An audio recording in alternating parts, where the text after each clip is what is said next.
call us to order at 6:04. Chris is here to do the minutes. Before we get into the agenda, I need to add to the consent agenda to item C 2 additional resignations to accept. And it is for Paul Stetson and Beth Ogden.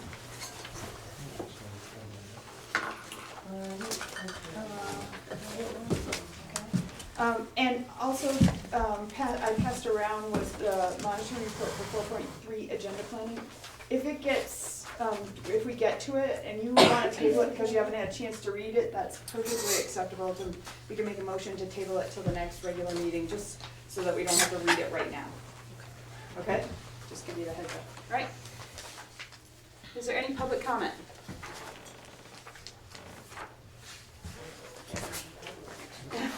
Well, we have young public too. Sure. Love to hear what they have to say. I will. All right. Is there a motion to approve the consent agenda with the 2 additional resignations included? So moved. Andrew, is there a second? Second. Sarah. All right, all those in favor of approving the consent agenda, please say aye. Aye. Any opposed? Any abstentions? Sarah, I show up prepared. okay. Down to executive limitations monitoring report. The first thing is the update. The financial report was included in the packet. Any questions?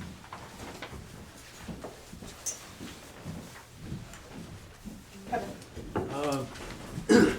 In the detail, there's one section in the AP report where it talks, and the code is VSTRS new hire, and there's like all these new hires, so I'm just curious what that might be.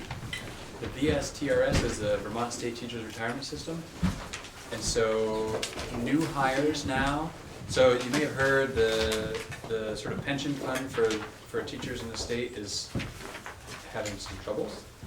A mechanism that was put in place a couple of years ago to help overcome some of those troubles was for every new hire in a district, there's this, I believe, a one-time fee that the district pays to the state on behalf of that new hire that goes into this pension fund to try and help kind of close the gap. And then in addition to that, every educator pays into the state teachers retirement system their 5% of their salary.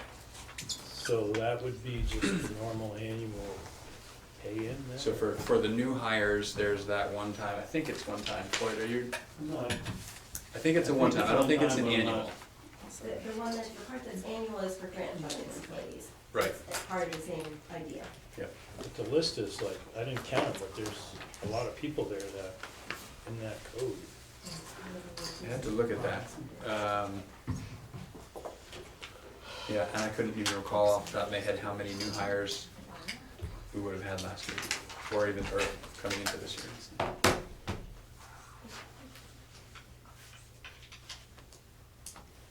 Please. And then you said annually there's a 5%. Can you say that again? Right, so each educator pays into the state teachers retirement system, I believe it's 5% of their salary. And that over time is part of what helps fund the pension system as well. But I think what they found is that it's been insufficient given the need. So they're trying to create ways to put more money into the pension system to make it a little more viable. So looking briefly at the detail, there's like over 50 individuals listed out. It's got to be new and grant funded both. New and grant funded in the same Yes. one. Those acronyms are, you're right, the teachers retirement systems. Can't remember what OPEB stands for, but it's inclusive of both new hires and grant funded employees. So when we think about people who are paid in Title I, like I got lunch, and then also folks who are in subsidization, there are grant funded employees. I'm partially grant funded, so part of my salary has to go to as well. So there's pieces and parts of a lot of people So in there. the 50 plus makes sense. It does make sense to me if it's not just new hires. If we're talking about grant funding, it must be. Right, and It's not 50 FTEs. exactly, Right. prorated for those So portions. somebody who might be 5% funded by a grant is going gonna show up. to show up. Yeah. Okay, thank you.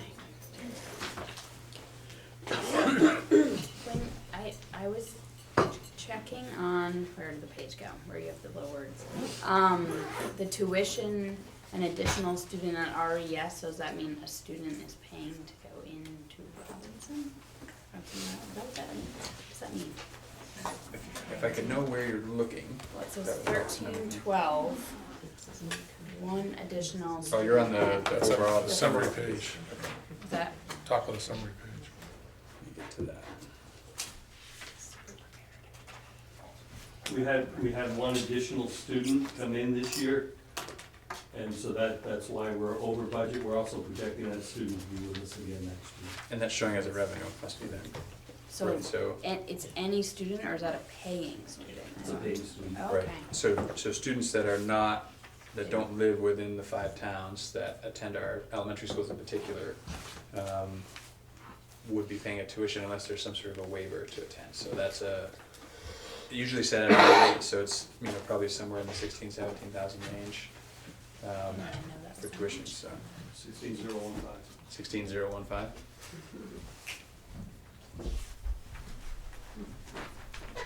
And that could also include, so for example, students living in Buell's Gore, Oh, yeah. outside of our 5 towns, they have some choice as to what elementary school they go to because they don't operate elementary school in Buell's Gore. So those students that, if a student from Buell's Gore were to attend Robinson, the sort of taxpayers of Buell's Gore pay for the tuition for that student to come to Robinson. Gotcha. So it's like for that reason. Any other questions?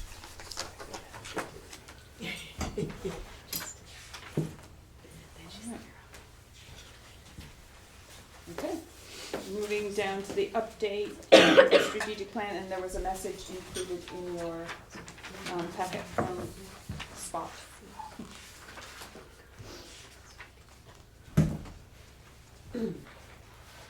It sounded a little bit like one of those updates we might get from the marketing council.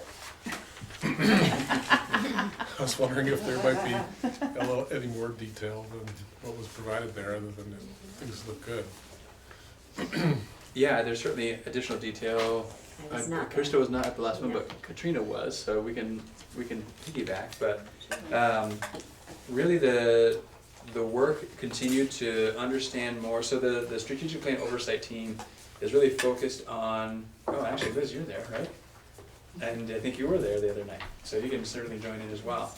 The sort of objective for the oversight team is to advise me as superintendent in terms of future direction for the work in the strategic plan and sort of a barometer for our capacity as an organization to engage in that work. And so in order to do that well, it's important for that oversight team to understand more deeply what does it take to actually implement one of these objectives. So we dug a little deeper into sort of the timeline of work that's happening around our objectives that are our current focus, and also digging deeper into what the actual work has been and sort of the efforts it takes to make that happen. So that was probably better than half of the meeting that we had. And the other half was digging into the strategic plan with that critical eye of what would it take to implement these other objectives. So that combination of knowing what it takes to implement an objective and knowing the objectives that are the other objectives in the strategic plan that are not our current focus has been the process so far, leading up to that committee being able to advise me about how do we go from here. And what was the advice, or do you expect the advice to be forthcoming? Forthcoming, Okay, probably April. okay. I think that's what was sort of missing. Yeah, so we have 4 meetings, and the first one was 2 hours, and we decided that wasn't enough, and we've added an hour to each of the next meetings to try and give us some more time. And the 4th meeting is when I'm looking for the advice to come. And that was pretty strategic, being April. That gives us some time in the spring to be thinking about where are we going with this and making preparations for any summer work that would need to happen and gearing up for the fall when everyone returns to sort of launch into whatever the new area might be. Right. Okay.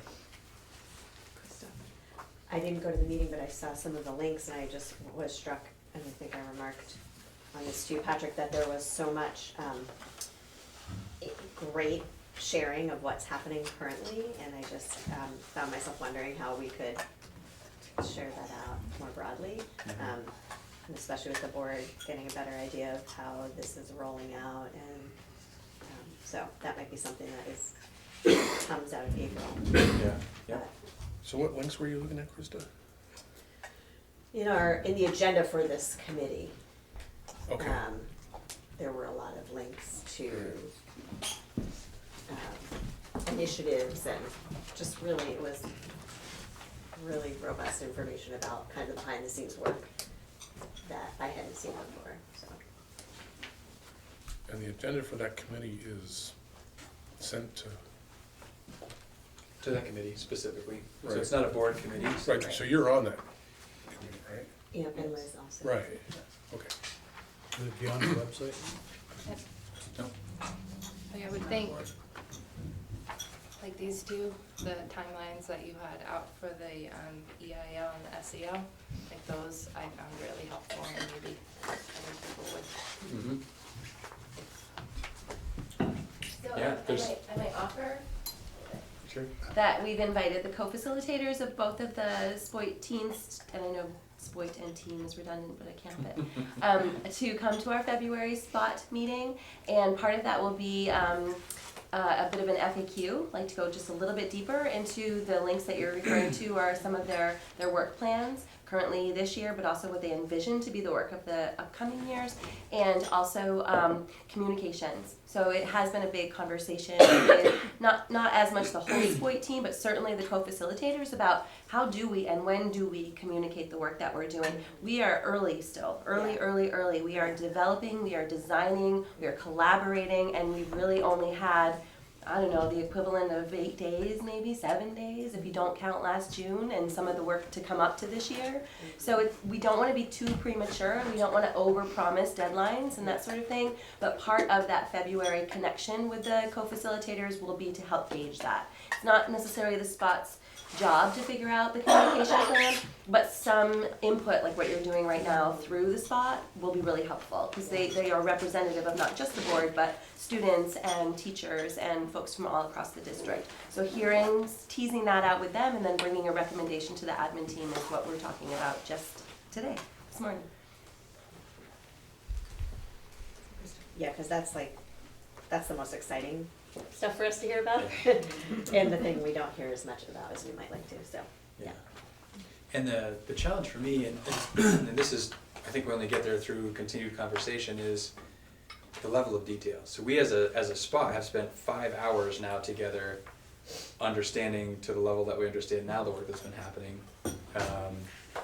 So obviously that would be a commitment of time if the board was interested in understanding to the same depth. So, and if not that same depth, then what depth?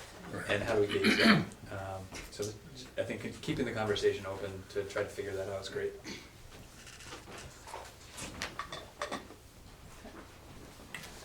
All right.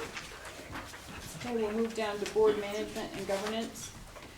And we'll start with an action item to accept the monitoring report for 3.2 accountability of the superintendent, and that was in your packet. So in order to talk about it, we'll need a motion first. So moved. Sarah McLean, I second.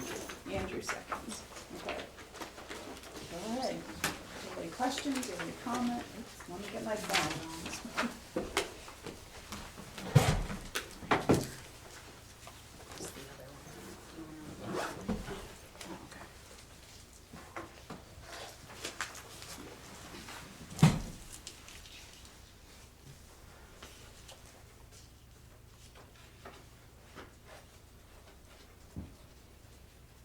Seen any questions? Okay, so just a thumbs up. Based on the information provided, does the board find that the board's interpretation is reasonable? Does the board find that the data demonstrates the accomplishment of this interpretation? Okay, all right, all those in favor of accepting 3.2 accountability of the superintendent, please say aye. Aye. Any opposed? Any abstentions? Okay. All right, now you have the option of, you have the option of one action. Either to move to accept the monitoring report for 4.3, and I passed it out, or to move to table it to the next regular meeting when you have had time to look at it, and then we can talk about it at the next meeting. So those are your options. You have to do one before you can talk about it, either way.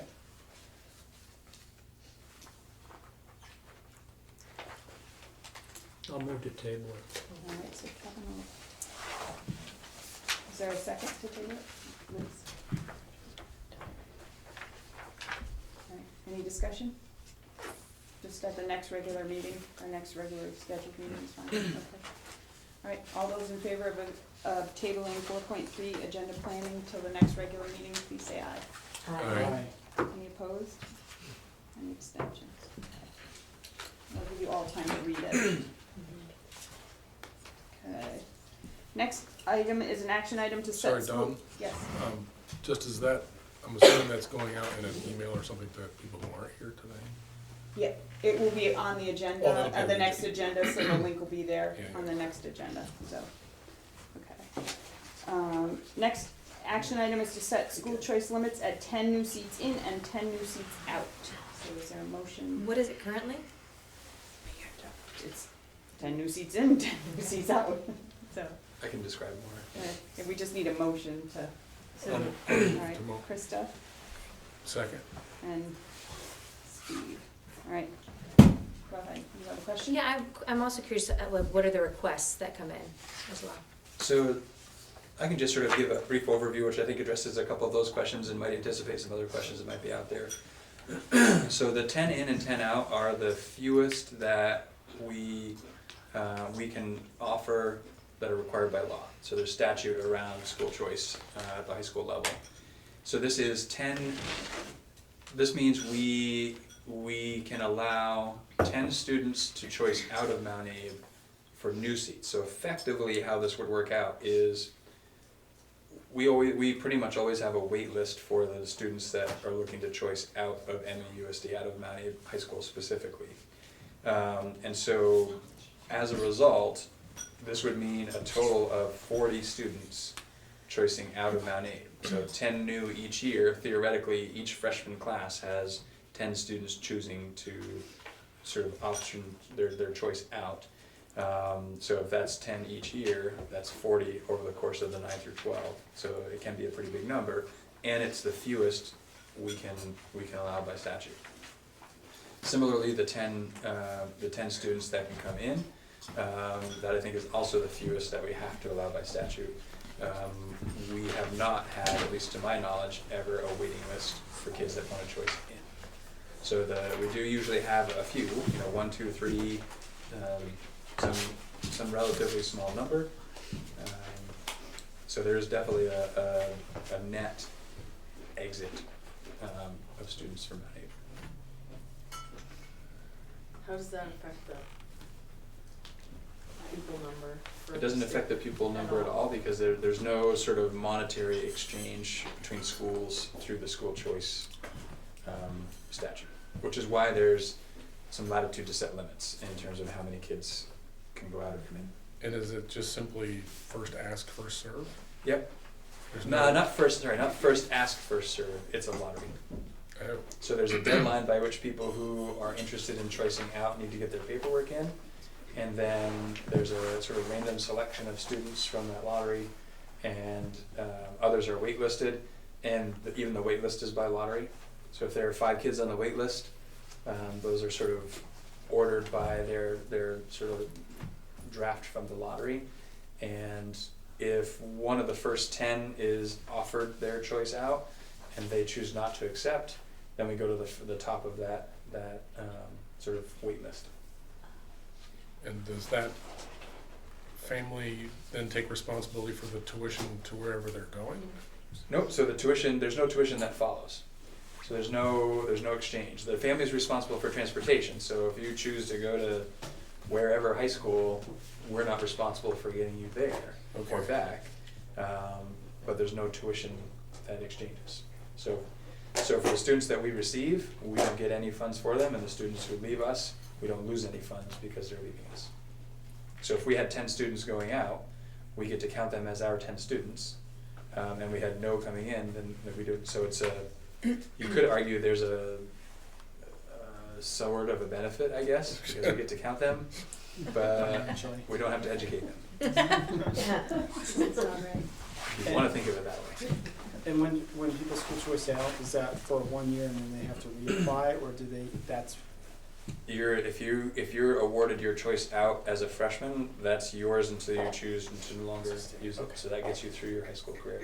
Just because of the recognition of, that would be you know, really you cumbersome? exactly cumbersome and really not in the best interest of students. So as they establish their roots in their new high school, to then potentially have that sort of pulled from them before they graduate, just wouldn't really work very well.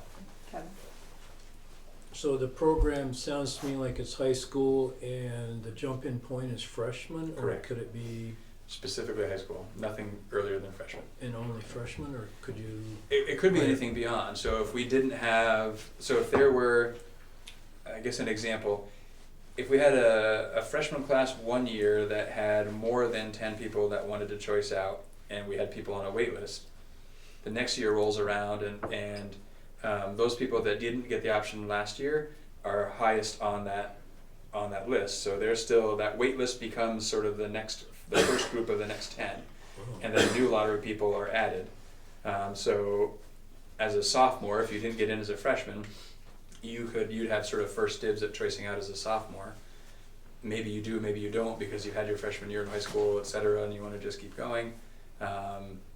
So if you deny that, then it goes down to the next group.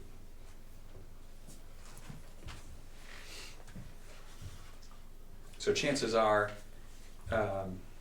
if you didn't get in as a freshman and you still wanted in as a sophomore, you would likely get that option as a sophomore, is my understanding of how that lottery process works. So you'd end up with 40 students, that's what, 5% of the top student population-ish? 40 students in the high school is closer to 10%, 10%? because it's just 912. So 912 right now, we're 430 students, something like Okay. that, 450 students. So 40's, 8% maybe. Hannah or Bella, did you want to say, do you have any thoughts, anything you want to add? I don't want to skip by you if you want to say something. Okay. Liz? So for me, it feels like an opportunity, or at least for student voice in particular, because we're saying, as inconvenient as it may be for us to figure out what it will mean for us and what it will look like for us, but saying if they have a need that they feel they can be better served somewhere else, it's just saying, okay, we letting them do that. So it feels important to me. There are many different reasons why students want to choice out. It's hard to necessarily put a finger on why. It's a lot of different whys. And they're not required to say why. Nope. Do you propose to add to the, I would. yeah? What number? So for me, I wouldn't. I'm a fan of it altogether, and I guess maybe that's for another conversation. We're talking about what came up at the November 20th meeting and the different options that we talked about with our community for like 9 through 12 school choice altogether. I mean, so to me, I wouldn't put any limit on it. So I don't know if maybe somebody has some ideas about a middle ground. I think it becomes an equity issue because it's easier for some families to transport to another school, so you have to watch out that it's an equity issue too. And I think, when I've thought about it, and if somebody is on free and reduced lunch, there could be a $5 a day stipend for gas. There's carpooling, because they wouldn't be using the bus systems. Schools can put out lists and say, these are all the students from your area that are coming to us, and they can figure that out together. I've heard at all the community meetings people talking about how they all can lean on each other and look out for each other. Like I heard really clearly the other day that those who, and I thought you put it well, that have the means will get there and those without will not. And so I think that there's some problem solving and thinking to do. There is a tri-town area bus that runs through the area, goes Bristol, Bridgewater, and Middlebury. And I think, I just feel like there's more opportunity there for equity than where necessarily would immediately be present, but there's some problem solving that could be done. I think as we think about this particular situation in terms of the school choice, as is defined by statute currently, if we played out the idea of unlimited seats for this, there are limited seats in the schools they would be going to. The top two schools that our students tend to choice out to are CVU and Middlebury, and they limit how many they have coming in, and they almost always fill all of their seats. So even if we did set an unlimited amount, it doesn't mean that they would get into the school that they might want to go to. Just to factor that in. Krista, do you know what their limits are? They set theirs annually as well. I don't know for sure. I want to say it's closer to 20 for CVU, but I don't know for sure. That's just sort of trying to draw from memory, which sort of makes sense when you think about their size relative to our size, because it's based on the size of your school. 13. And Middlebury, it's what? 1,350 students. And that's 912 compared to our 450-ish. Yeah. 912. Yeah. Yeah. So it's That's 3 times Middlebury? the size. No, that's CVU. CVU, okay. CVU's 1,350. Yep. And so Middlebury might be 10. It's between 10 and 15. I don't think it's beyond 15. Do you know what, How many requests do we get? Like this year, how many requests do we have from freshmen? The deadline's not up yet, so this is a piece that sort of moves that process along. But I would say we are usually around 15. Okay. Like, I feel like if it was set at 15, we would be allowing all or nearly all of the requests the opportunity to choice it out. Whether or not they get in elsewhere, of course, still is. Even now, sometimes with our 10, not all of our students get to go, and they identify their first choice school, second choice school, maybe third choice school. Krista? So if, for example, we allowed all 15, what are the chances that they wouldn't get into those other? I guess I'm just wondering. It's also a lottery, so it's really hard to know. Oh, right. So I'm wondering if it would sort itself out if we.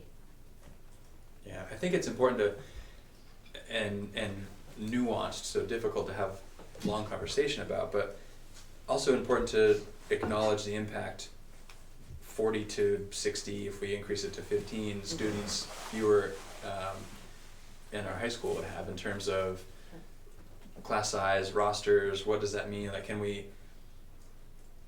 I don't know what it's hard to know are there patterns in terms of the type of student that is choicing out, and what classes would they take had they stayed with us, and what impact would that have on enrollment in AP classes, et cetera. I mean, as it is right now, we have classes of 7 students or 9 students that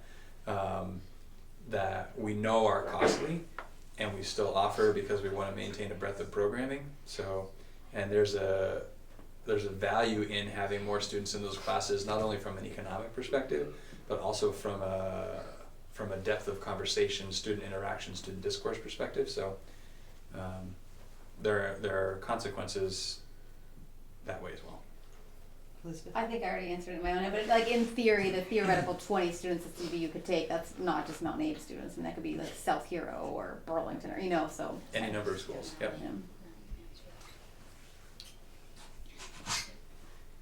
I do think it's interesting how your point addresses the larger conversations that are happening.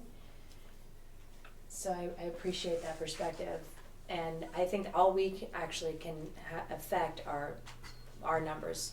So we could put out there where we're going to limit our numbers, and then whether or not people get into their desired schools, that's out of our hands. Mm-hmm.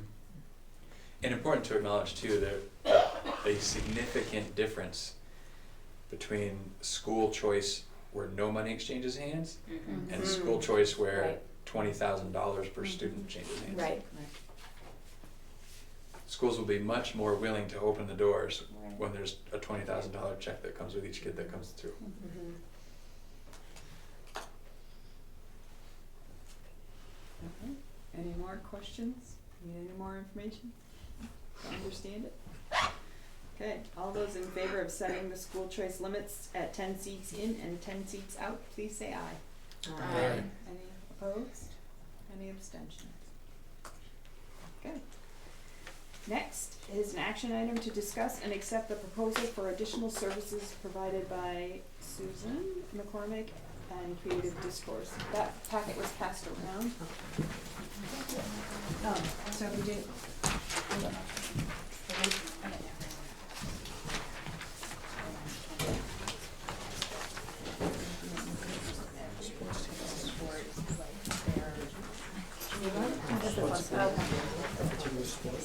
Okay, so to make it official, we'll need a, So moved. okay. Sorry, yes. Is there a second? Second. All right, now we can talk about it.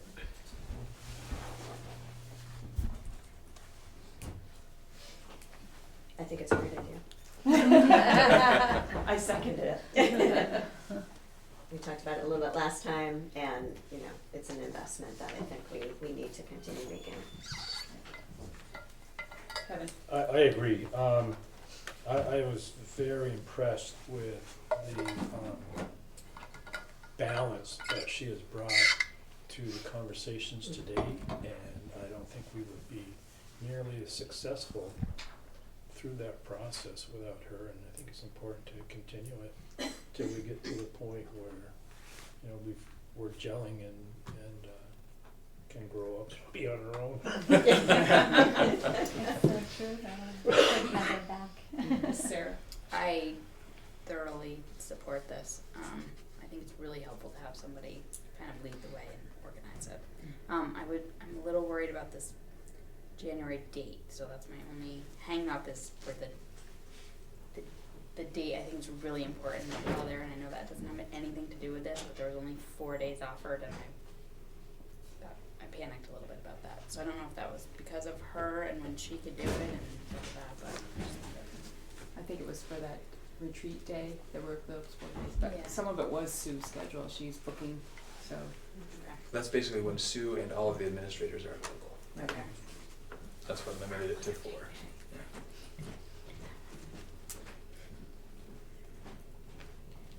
Kristen? I support this 100%, but is there any other kind of consultation we need in regard to the process we're doing, not the process we're doing, but, is there anyone that helps school districts? They might that be through the Vsba? And maybe this is part of the next step, because depending on the scenarios that we pick but even before we pick the scenarios, is there any kind of a consultant that just helps with part of the process that we're at? We've got options and possibilities, but someone who's sort of ushered some other districts through this process, either, you know, in Vermont or, I don't know. It's just having been at meetings, and it feels like we have a lot of information and we're analyzing it and we still don't have a direction. And that's not something that Sue would do. She's doing a different piece of it.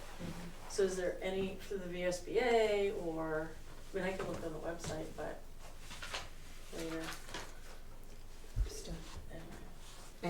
I don't know about the VSBA, but I think I know what you're saying, which is many of the things we've been talking about still leave us with more questions, and maybe the question is, how do we get the answers? And I've been wondering the same thing. Is that just architectural studies? I don't know. And so it might be looking at what other districts that are farther along have done to gather that information. And I don't know, maybe you know, Patrick, if our neighboring, you know, Harwood has gone through a lot of intensive studies, as has the Addison Central. So I don't know how they've figured out what parts and pieces and who's helped them with that. But is that kind of what some of what you're getting at? Yeah, because other people are doing this, and it feels Right, like we and they're have a little no farther. roadmap whatsoever.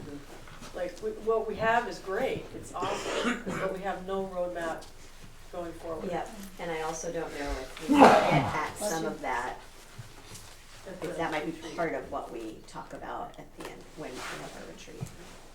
Yeah, I'm not sure I fully understand the kind of support that you're talking about. When I'm thinking about, it may be an architectural firm that we contract with to help with the study of the scenarios. But in reality, the support we would be paying for is a feasibility study. So if we're talking about a scenario that involves, for example, Choice High School, so that part of that feasibility study is I imagine it, and I feel like this is the kind of support we would get from an architectural firm, and there'd be a partnership, right, in terms of exploring that. But so if we think about school choice at the high school level, that could look like a direct partnership or sort of merger with Addison Northwest. That could look like some sort of an Addison County agreement with Addison Northwest, Sobergens, and Middlebury. Or it could look like wide open choice, pick a school, and we send a check to that school for the tuition. Those three versions of not operating a high school would be studied through this process that informs next steps. So I don't know if that's the kind of support you're thinking of, that idea of a feasibility that's one study, or if it's idea. more the process. But that's certainly, but there's 10 ideas out there, so, yeah, I mean, I don't know, maybe we'll figure it out at the retreat. I mean, I know that for that, there's the Islands District, which tuitions everyone out, Right. right? So, which I'm not in favor of, by the way, because I think we lose all control over education for 800 students, pretty much, or 700 students, or how many people in the thing. So anyway, I just want to put that in. But yeah, I mean, it just feels like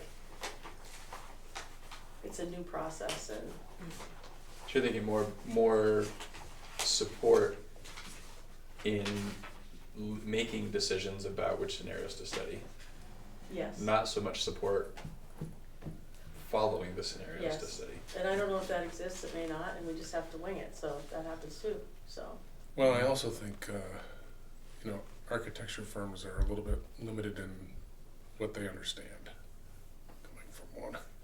It doesn't seem like the place to get, if they have a problem that somebody wants solved, that's fairly narrowly focused, they can bricks and mortar and dollar and cents that and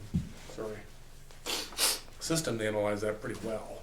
But when you're looking at a whole educational regimen and how the interaction of the systems all work, and whether they work better in this combination or that combination, I don't know if that's necessarily an architectural forte. That may be somebody who's a precursor to an architectural study where it's more bricks and mortar. I mean, there may be architectural firms who specialize in this, because there's architectural firms that specialize in all sorts of things. So, but I understand exactly where you're coming from. We have a lot of different concepts out there, and just settling down on the ones we want to ask somebody to be bricks and mortar about is a tall task. Yeah. Right.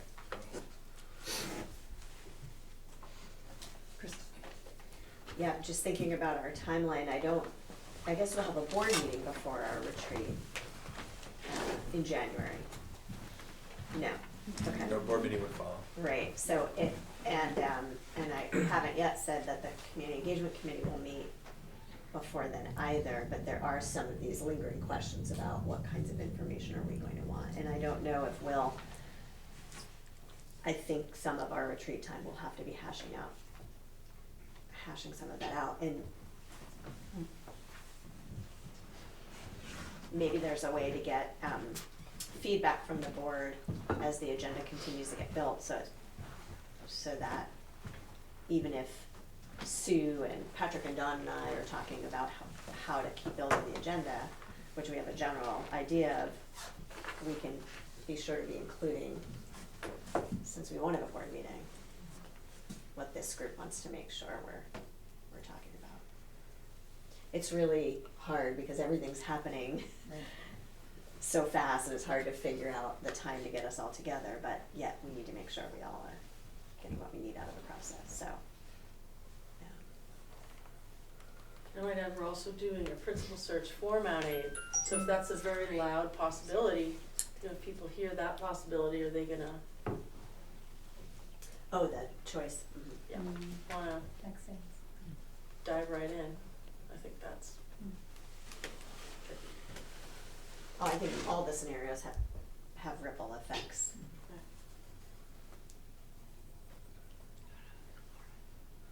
Well, the matter at hand is whether we're going to approve this. Right.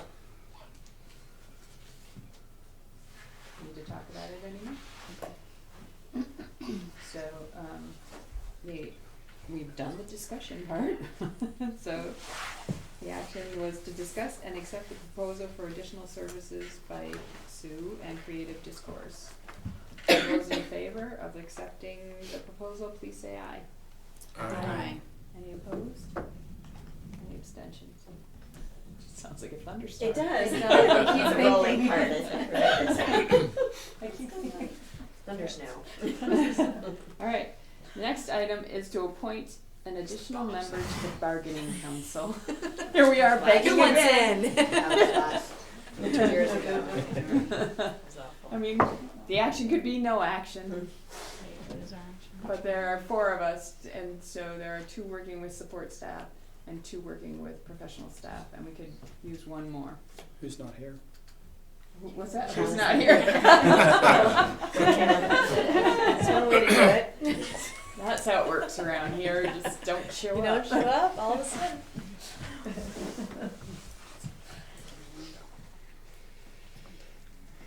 Alright, sounds like there's no action, we're just gonna, we don't need to listen to crickets. Next item is a discussion around the budget. Let's use our time to talk about that, I guess. Okay, so a couple of things, and I thought maybe we'll first go through the presentation, I'll share some updated numbers. And then I have an updated version, puts in a bunch of work to try and do some updates to the format of the document that you saw last time we were together. So it's another draft, you can sort of take a look at that, take any more comments, and bring another revised draft next time. So we can do that after. So, fun times, we have equalized pupil, so that's good. We got that over the weekend. So Friday night, we got the first draft equalized pupil. Monday midday, we got draft number 2 of equalized Oh pupil. my god. It's entirely likely we may get maybe 8 more drafts. 10 last year. We had 10 last year, so we're on our way. Chances are it won't, I don't suspect it will change dramatically for us.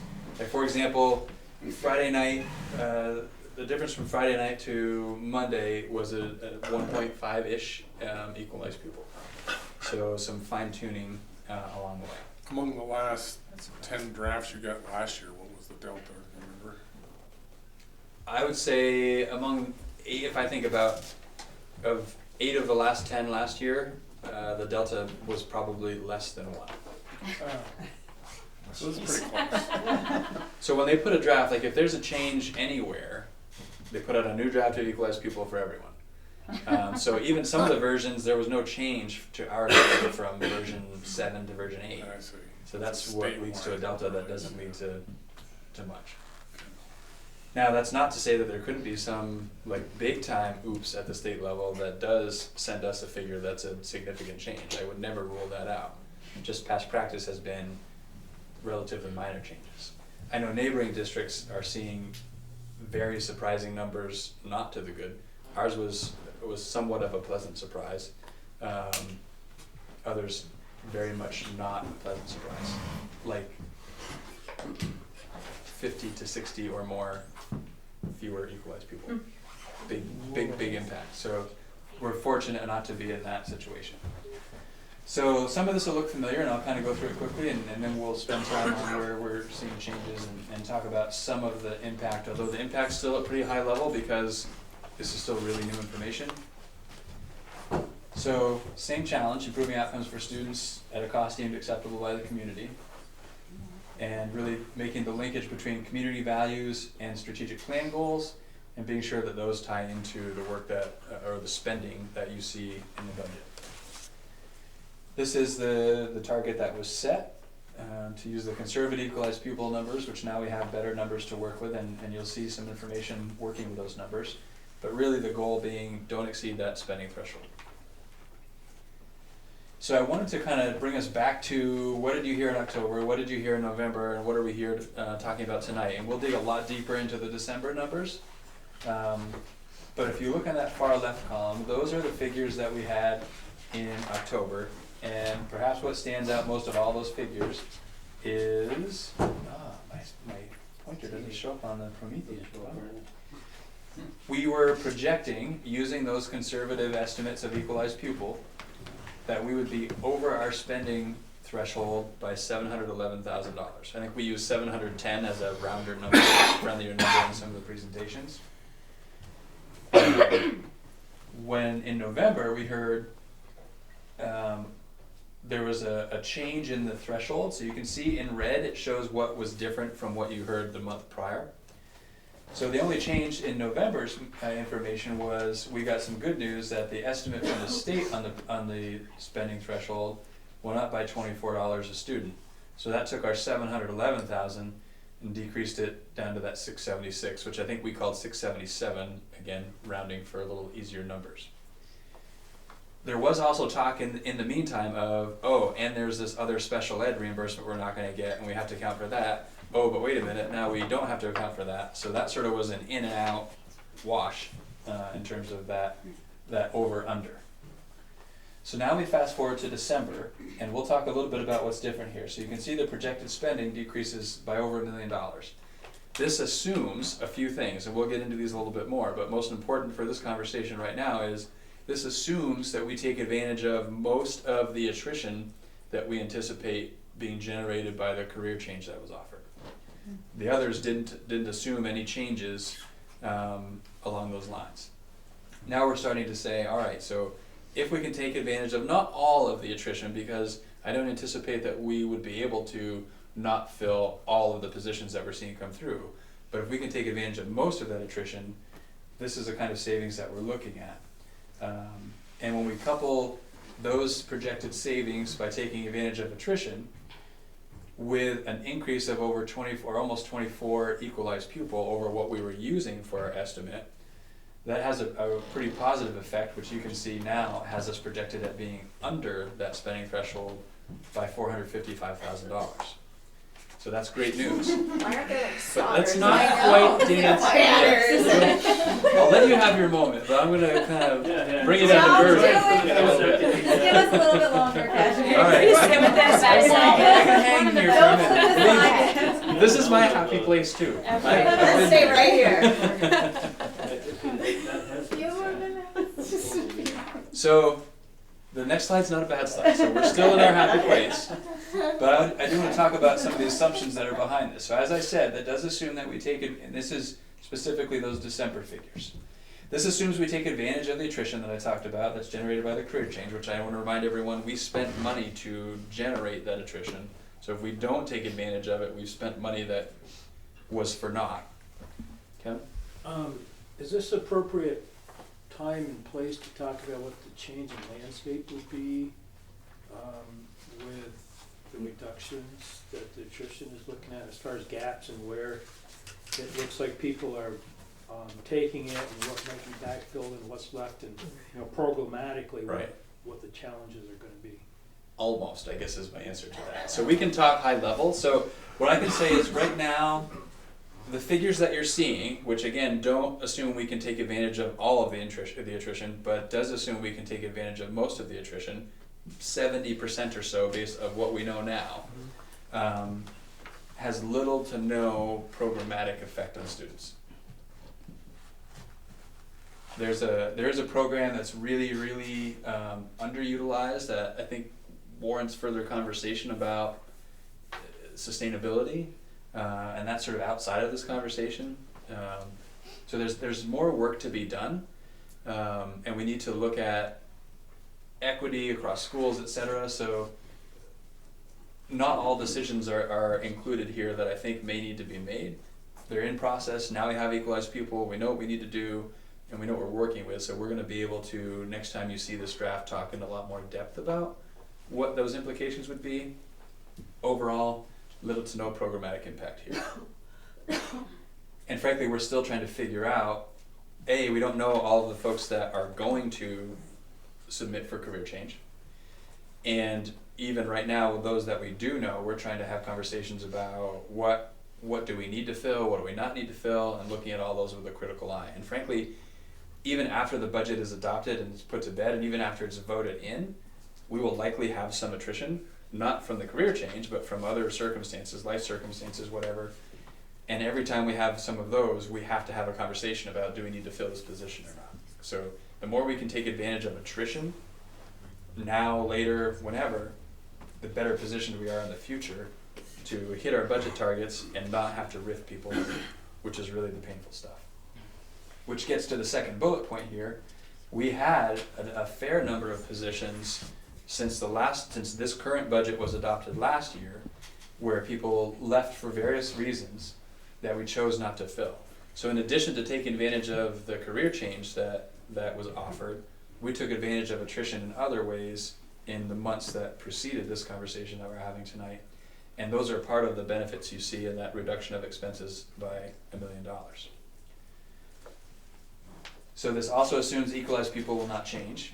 It very well may. This assumes that we apply the entire prior year fund balance.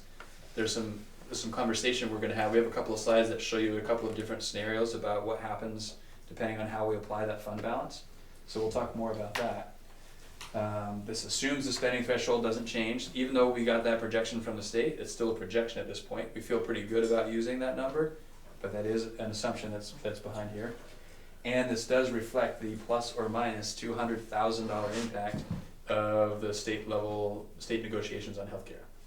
So the settlement that came out fairly recently, which was in favor of the union's position on healthcare, we're figuring is about $200,000 more we need to budget than what we were already anticipating.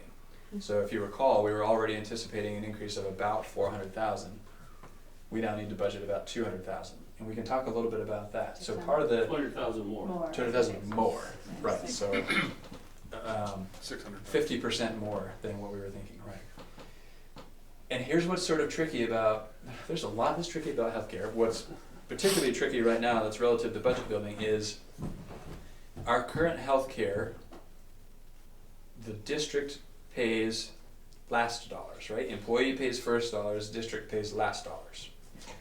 Because of that, we tend to see in the first half of a calendar year, which is a healthcare year, right? We see less district monies being spent in the first half of a calendar year, more district monies happening in the second half of a calendar year. For us, the second half of a calendar year is the first half of a fiscal year. The new healthcare negotiations landed on a healthcare that is first dollars for a district. So we have a scenario where in the first half of a fiscal year for us, we have the exposure of our higher end district dollars going out to cover our current healthcare. And in the second half of the same fiscal year, we have the first dollars for the new health insurance year. So we have that sort of double whammy. You can think of it as a 200% exposure, right? So, and with the way we tend to budget for healthcare costs, we look at what's our total possible exposure. Like if everybody maxed out their healthcare benefit, what are the dollars that would cost us? And then what is the recommended percent of that total exposure that we ought to budget for to be sure that we can cover what we might anticipate are the actual costs. So that's that double whammy. We have to budget for a high percentage of, in the same fiscal year, the high percentage of one year's health insurance and a high percentage of the following year's health insurance. So it's less than a 200% potential exposure for the next year. The following year, it's more real that it's a potential 200% exposure. So that becomes a pretty significant cost. So this $200,000 impact this year is probably a more than $200,000 impact from a budgeting perspective, not necessarily an expense perspective, in the following budget year. Is that? I'm accepting your silence as understanding. Let me know if it's something else. That's because you just took the floor out of our happy place. Killed the buzz. However, let's come back to this. What you saw reflects this $200,000. It's already in. So we're still on a happy page. This is still good. There's Part a of cost the happy there. page. Okay. It would have been Your version of happier. happy is the It could have been lowest happier, previous. but. So there are the assumptions behind those December figures, and we're going to get into some more of those in a minute. But if there are questions here, we can pause for any of those. Has programming been affected by any of this? Of the people that left and that weren't? No, so we're trying to kind of get dialed in again in terms of where can we absorb the folks that are choosing to leave and not fill those positions, and where can we not. So we're having those program conversations right now.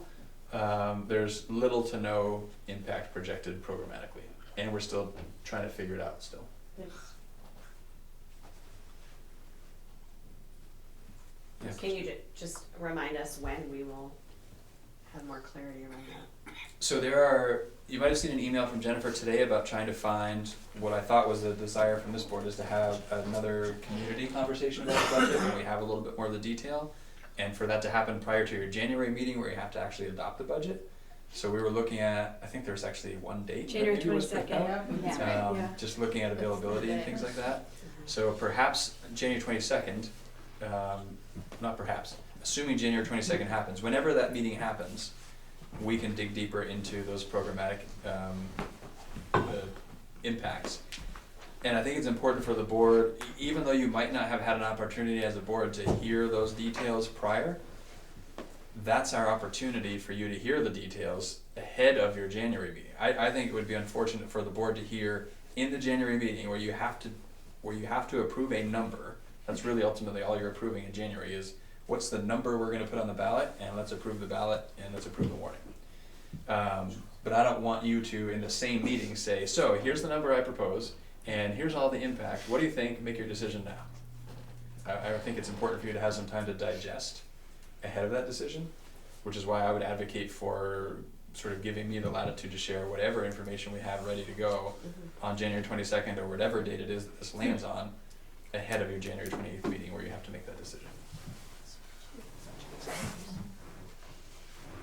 So if you could sort of follow that bouncing ball, the answer is that's the opportunity to hear more.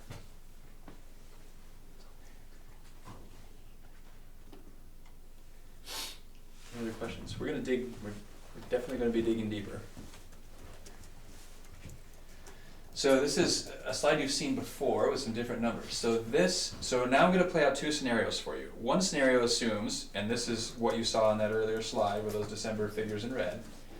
This scenario assumes that we use the entire $750,000. It's a 750 and 75050504999. right. This is $500 off. I thought for our conversation purposes, 750K was a good round number.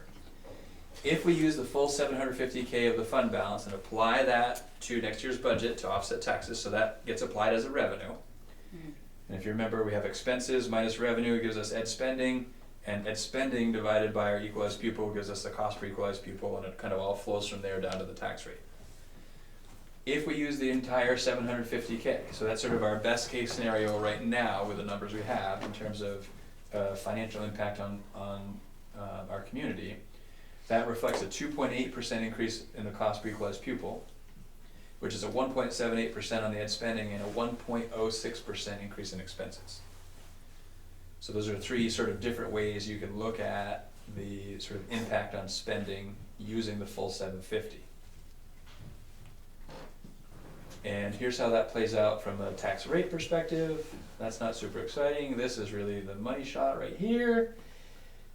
Change per 100,000 of assessed value. Using all of it, we project, remember this is a projection, a decrease in the education portion of property taxes of about $10. Do you have slides that show us if we use half of the fund or if you use? How about if we use 500,000 Okay. instead of 750,000, which is what I would propose based on what we know right now. And That again, was my next question. figures could change, which may change what I would propose to you we do with the fund balance, right? If we get some surprise $300,000 cost, I might feel differently about how we use that 750. Given what we know today, right now, I'm thinking it would be prudent to reduce that carry forward to 500,000. And I'll explain why, and then we can talk about the impact that you see here. If, let's say next year, we're sitting here and we were unable to sustain $750,000 in carry forward from this year's budget that we're in. That has the effect of a drop in revenue, which has a negative impact on our education spending, which has an impact of driving up our cost per equalized pupil. We can feasibly absorb the $250,000 drop in revenue as we're building next year's budget, and we would do so intentionally rather than it being forced on us, right?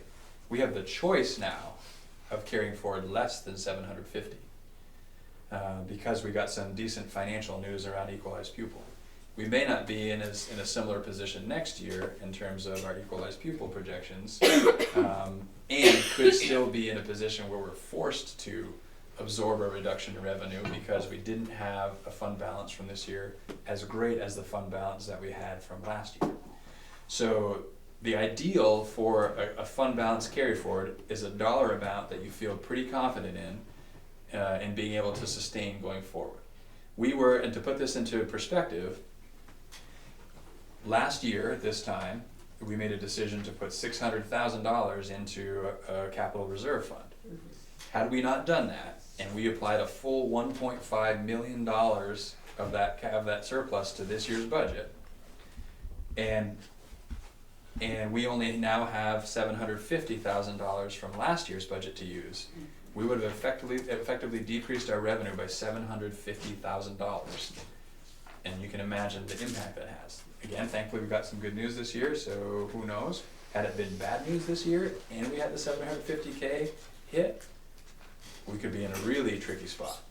So 500,000 seems like a pretty good number for me to sustain. I don't know that I would necessarily in the future propose to go below that unless we found ourselves in a really great position.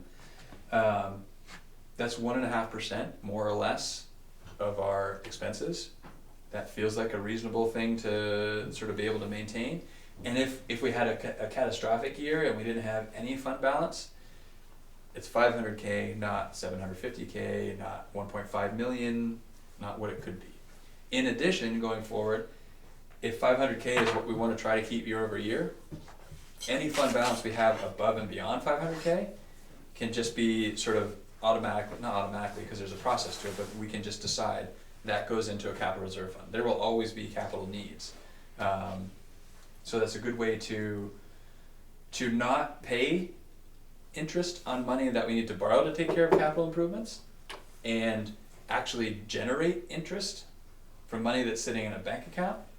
So there's a swing there, and it puts us in a position to get work done more quickly, which means we're paying at sort of today's dollars instead of tomorrow's dollars, which also saves money. So in many ways, from a sort of financial responsibility perspective, it makes sense to do that.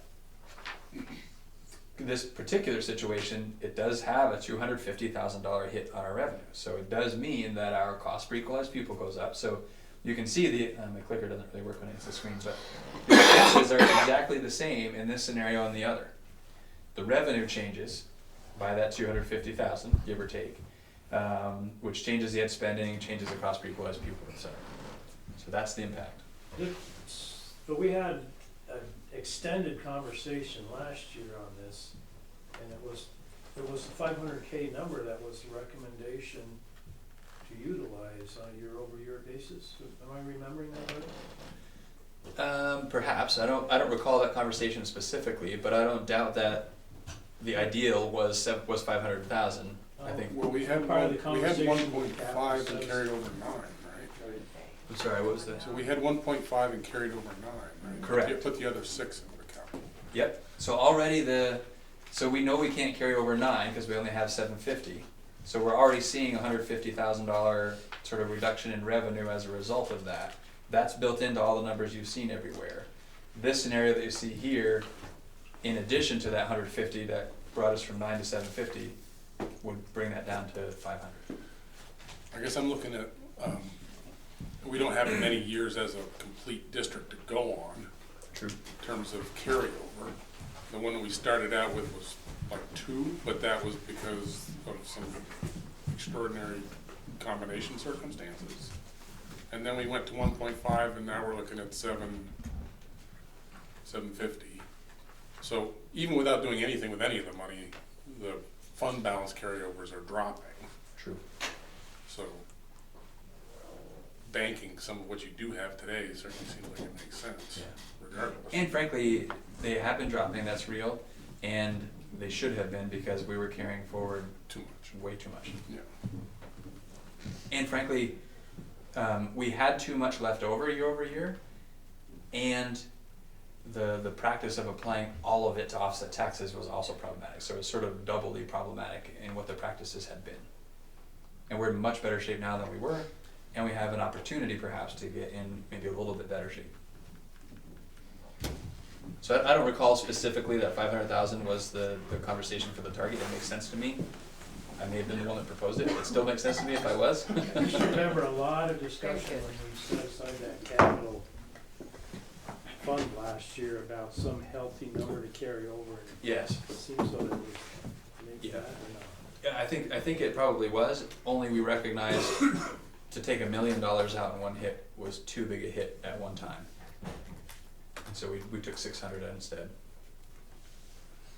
So where does that 250 that's not here go, is that going into the reserve fund, or is that? Right, so that would be the proposal, a is the different- 250 that we wouldn't be Okay. applying to offset taxes would be added to the 600 that we put in last year. So that then gives us 850 in that capital reserve fund Mhm. to add to some money that we are intentionally not spending this current year, to then add all of that to our money from our operating budget next year to tackle the locker room project.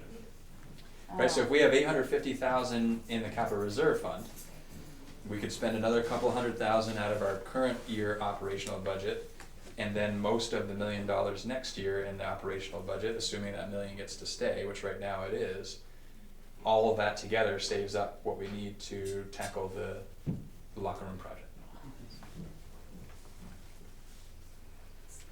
So then that 250,000 would go on the ballot as asking sort of. Yeah, so it would be, yeah, I've seen it done different ways. We'd have to go back to the language of the article to see if it has to be by ballot or by floor vote at the annual meeting. But yes, it would take an act of the electorate, one way or the other, to put that money into the reserve fund. And I believe, I'd have to double check, but an act of the electorate to take money out of that reserve fund.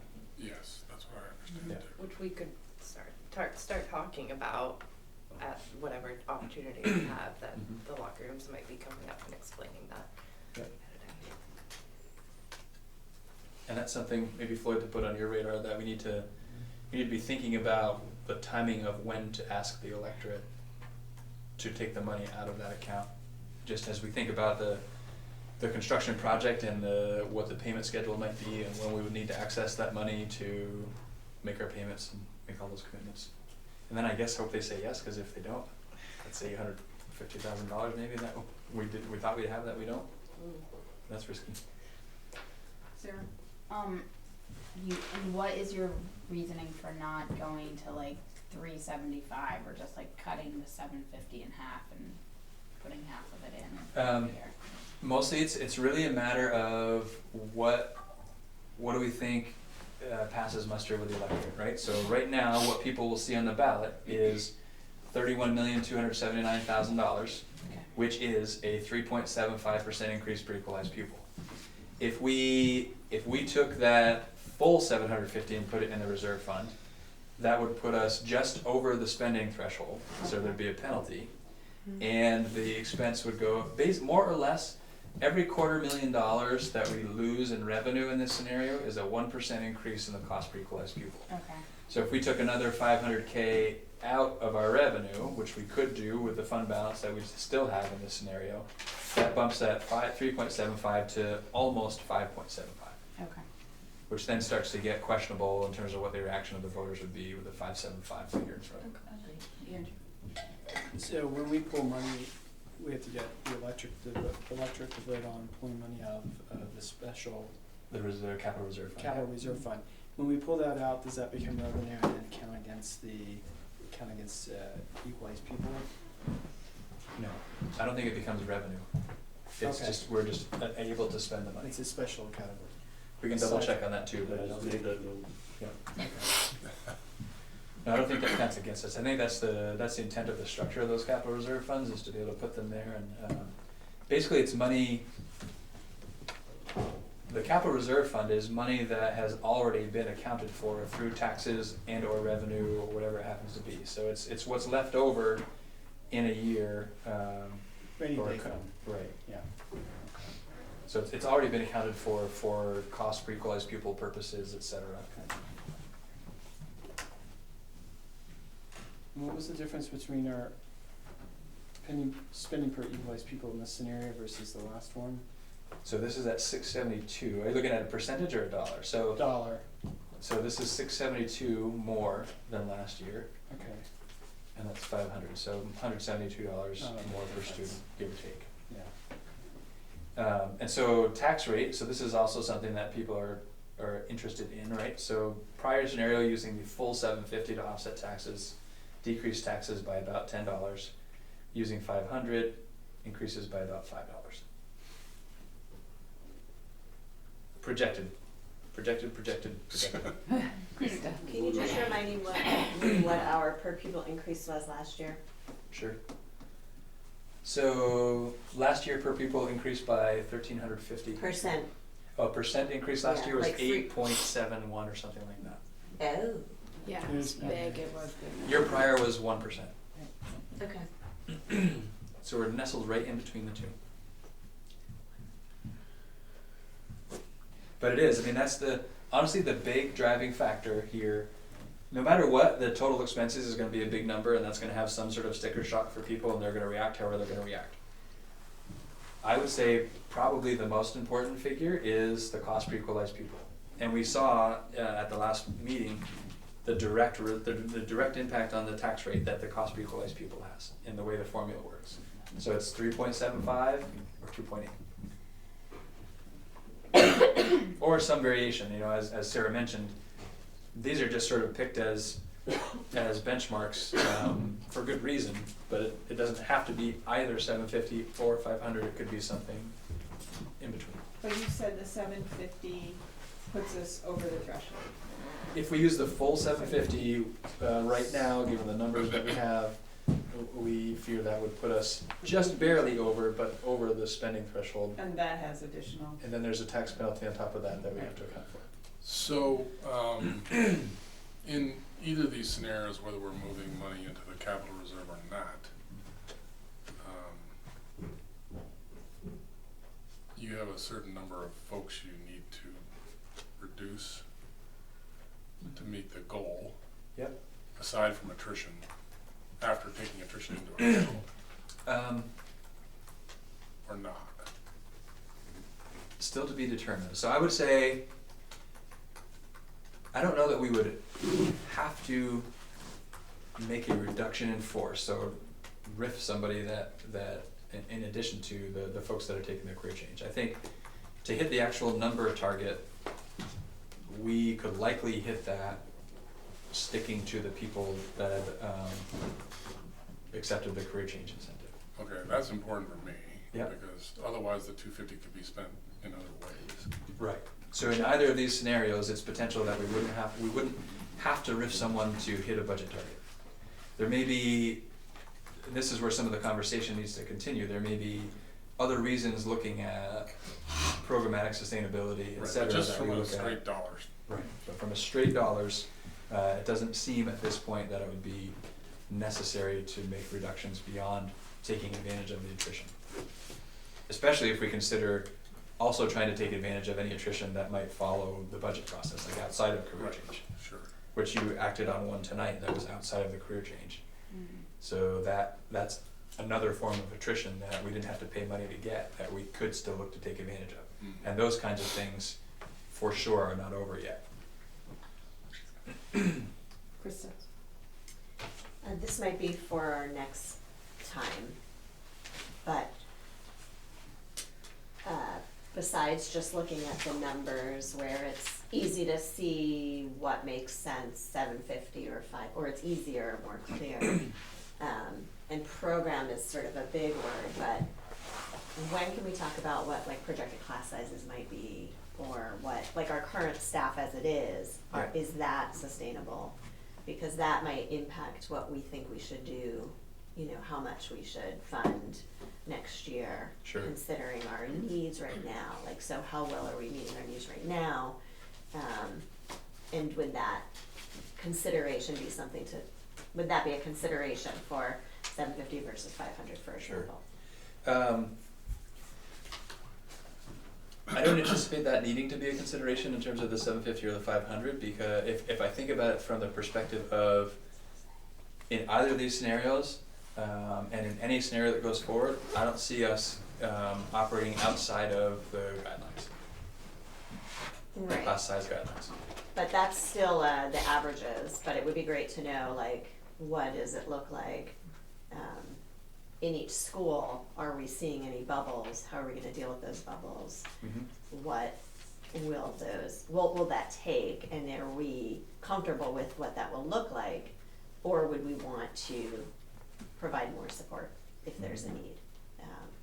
So that's something that I would be interested in Sure. knowing more about. So we could next time look at, so part of the work that happens between now and then is if there are changes that would impact class size, we could look at what those class sizes are throughout the district. Mm-hmm.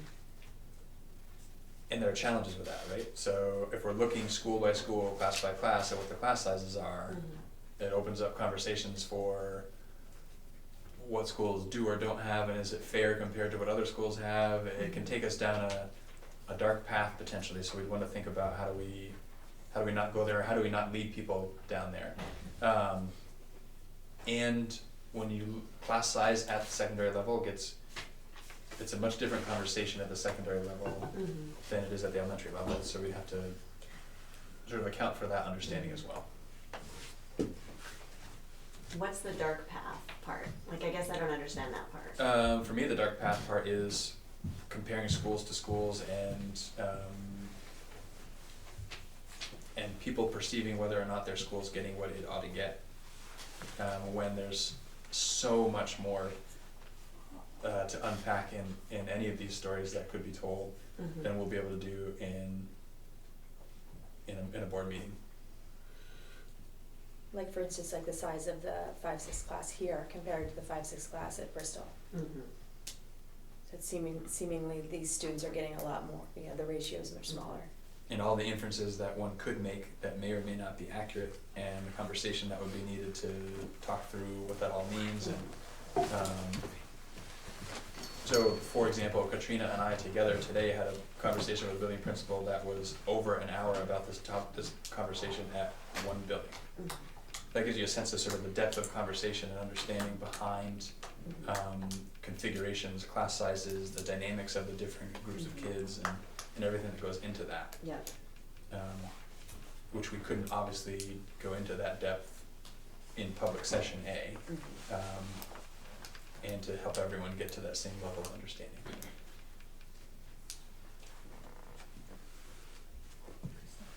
I wonder if there's a way to talk contextually, because I think as a board member, it would be good for me to know, do I want to support more use of a fund balance to ensure that that there is that flexibility in our budget or in our staff, that we can get people what they need without filling gaps in a way that maybe pulls from one place that might also, I don't know, just I might advocate for shoring things up more if I had a better sense of how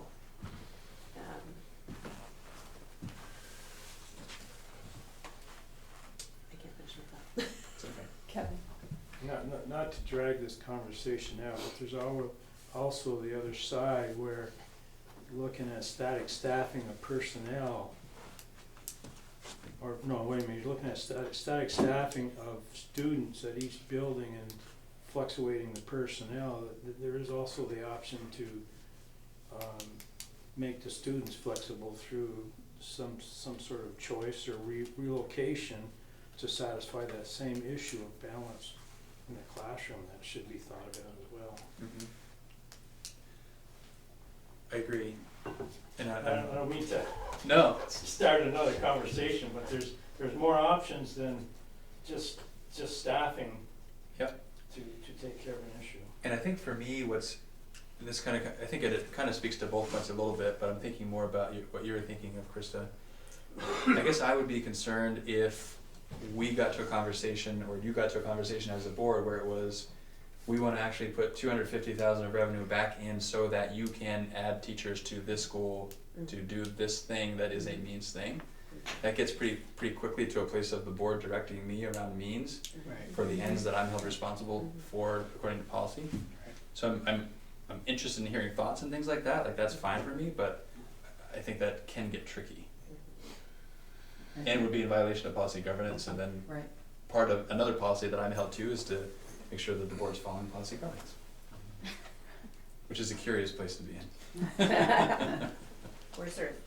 Krista, did you have Just had a quick piece, I think I mentioned this at some meeting somewhere recently, but in Burlington, when people enter the school district, if the 5th grade at the school they live near is particularly full, they say you can't go to that school, you have to go to either this school or this school where we have room in the 5th grades. So that's what Burlington does. I know a family where they had room in that school for the kindergarten student and the 5th grade student, they didn't. So the family elected to go to the other school because they would both be at the same school, and then, I mean, everyone in Burlington takes the bus, the city bus, so it's easier, but anyway, just, yeah, there's a lot of ways to make a puzzle, so to speak. Right. I think in general for tonight's discussion, I was just interested in knowing the big picture in terms of whether there was some alternate, if we're publicly telling folks we need to make RIFs, but we're gonna put $250,000 in the capital reserve fund. Sure. But yeah. It's a different conversation. Yep.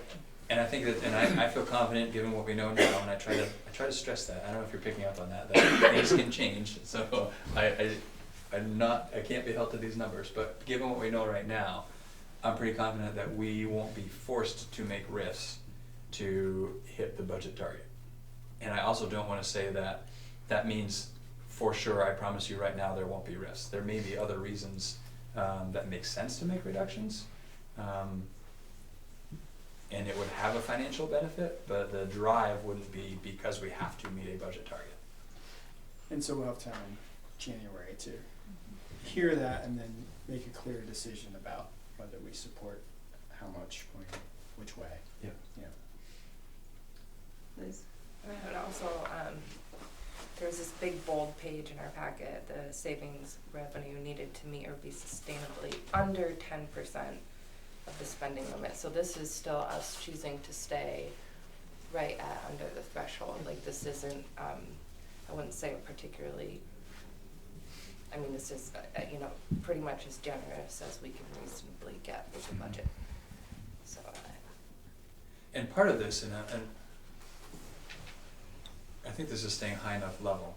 Part of this is, as you're saying, anything we can do this year that is a financial benefit helps us in the next budget and the budget after that, right? So it has a lasting impact. And part of where this gets complicated is we think about trying to take advantage of attrition, depending on what that attrition looks like. If there's someone who chooses to take the career change in one building, maybe there are multiple buildings that are in a similar position to be able to withstand a reduction in force. And in one building where there happens to be a person who took the career change, that building then experiences that reduction.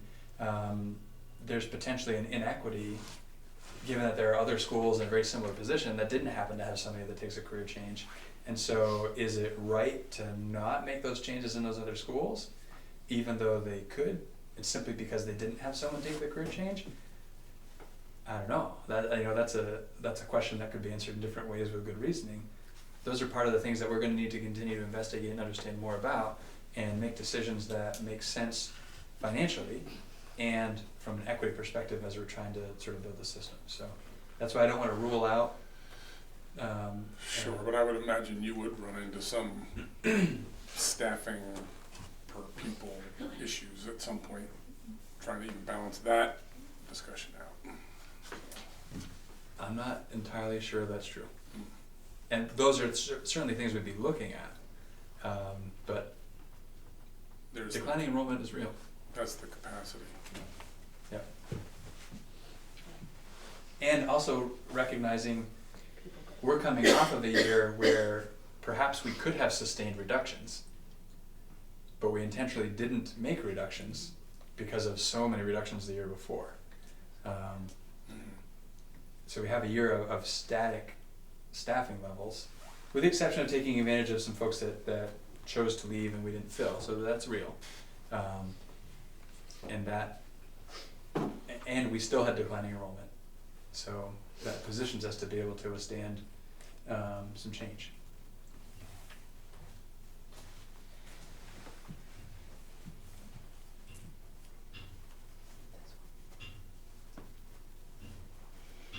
I think those are all my slides.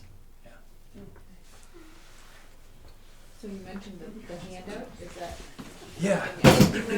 So I'd love to distribute these. Have me take a quick glance at these and see if there are additional recommendations.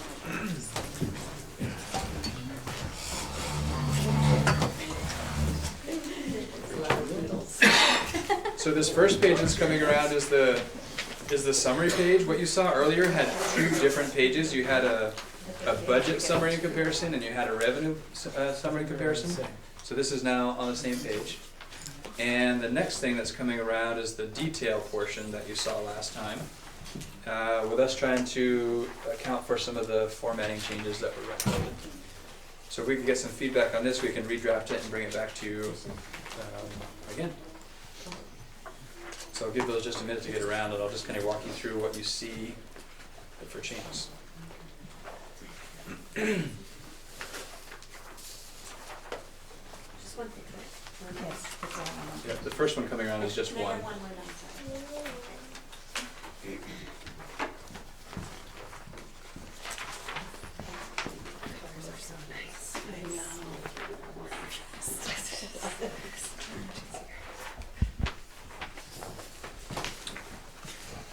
Yeah, and Bill and Hannah, this is the board sees this stuff regularly and Still don't. still has a lot of questions. So chime in at any point, ask away. Okay. So the first page that was coming around, as I said, was a combination of the budget summary and comparison and the revenue summary and comparison. And the recommendation last time was to try and color coordinate. So we've done that on the expense side for the budgets and things. So there's a lot of lines there, so it's hard to get colors that vary dramatically, but they do each have a distinct color.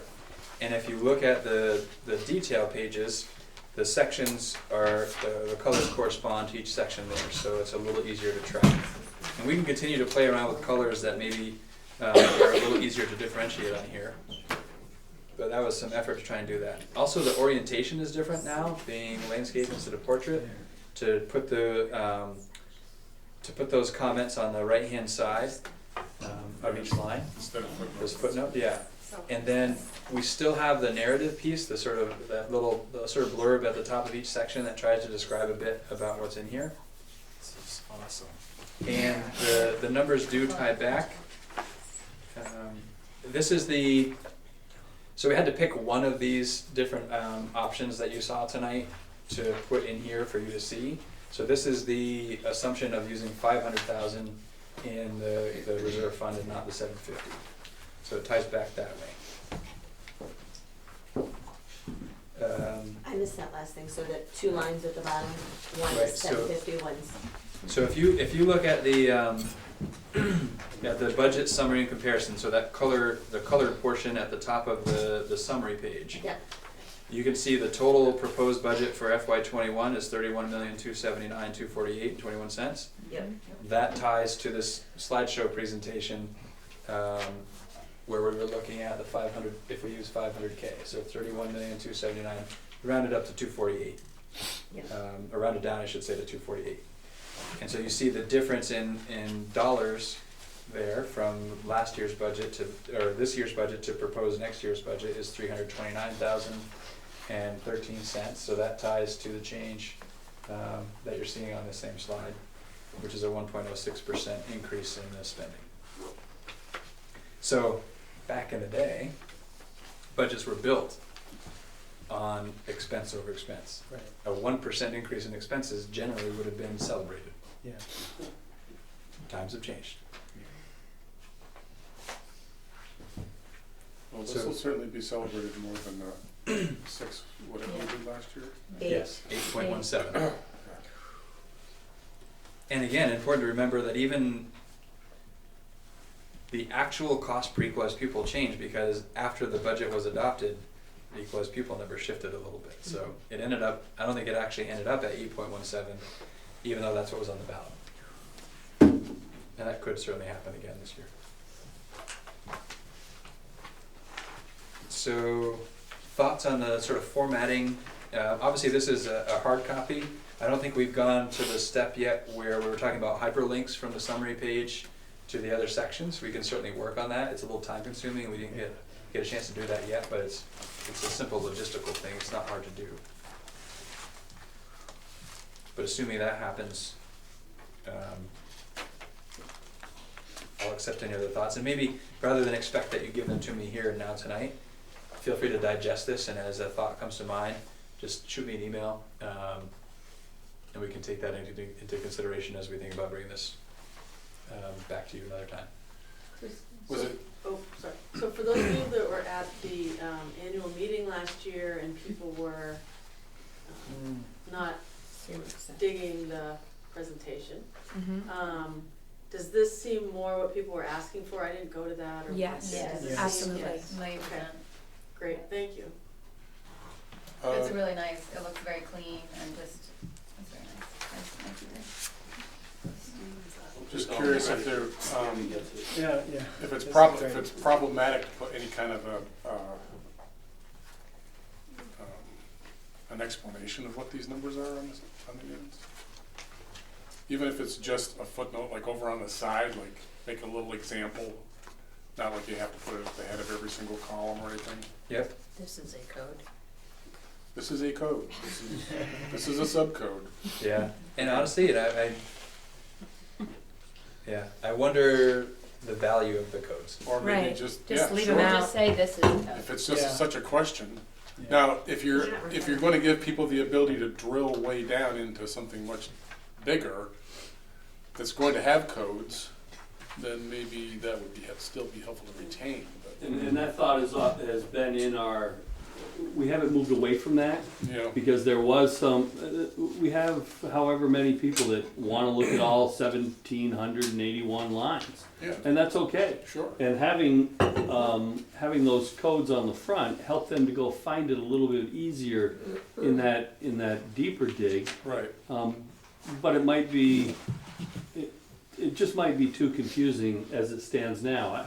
I like it, but I'm swimming in the 1,700 lines. Yeah, well, I'm just saying that for the uninitiated, it might be helpful to have at least some understanding of what that is. Right. Easy fix. Otherwise, Maybe that could be a footnote at that's the what I bottom of the mean. whole document. It could just be a little text box over to the side that just says, here's what these things mean. Yep. Because somebody could just say, hey, you've got 650 pieces of software. Everything might be a quantity or something. Function code, Right. object code, and then a description of what those are. And the reality is there are probably, probably another 16 digits Right. of these codes that aren't here. This Right. is the function and the object portion of a code that is quite long. I just feel like we need them in order for people to reference. They just so often say 2410, and then you look at that. Yeah. Just Yeah. have a conversation. Well, especially when you have the same term that might occur under several different categories. Right. Yeah, yeah. Yeah. Right. Are you loving it, Bella? What's your favorite part? I could just pick one. Hannah? Too hard to hear.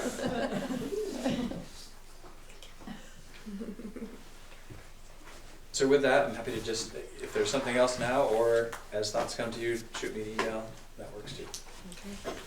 This isn't exactly budget, and I'm trying to channel Caleb, who's so good about being like, I don't want to tell you how to do your job, but if I'm being greedy, I just noticed like sometimes in annual reports, people have, like districts will show like a picture, like we remodeled the gym, we did the locker room, and like, so it's not exactly budget, but I feel like taxpayers can like look at that and be like, oh, like look where my money went. So I don't know, I'm trying to even think back of like where they exactly use that, but I just wonder if maybe we highlight kind of these, like we did really cool stuff this year with like the pool and the locker room, and I don't know if maybe we can, Yeah.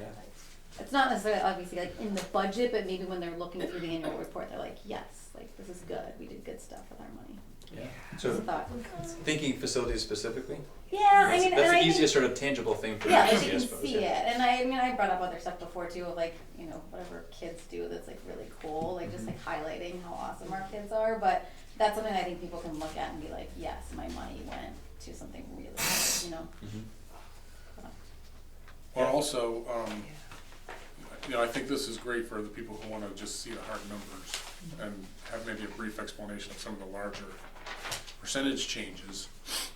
I think last time we might have chatted a little bit about, kind of a budget-focused narrative, where with the flexibility that we did have in the budget, whatever that might be, might not be a lot, Or it's entirely flexible. well, I mean, a lot of this Better, what are the decisions? a lot of this that- is driven by things we can't really control, but Mhm. for the things we could control, what was the emphasis on moving money one way or the other in the budget?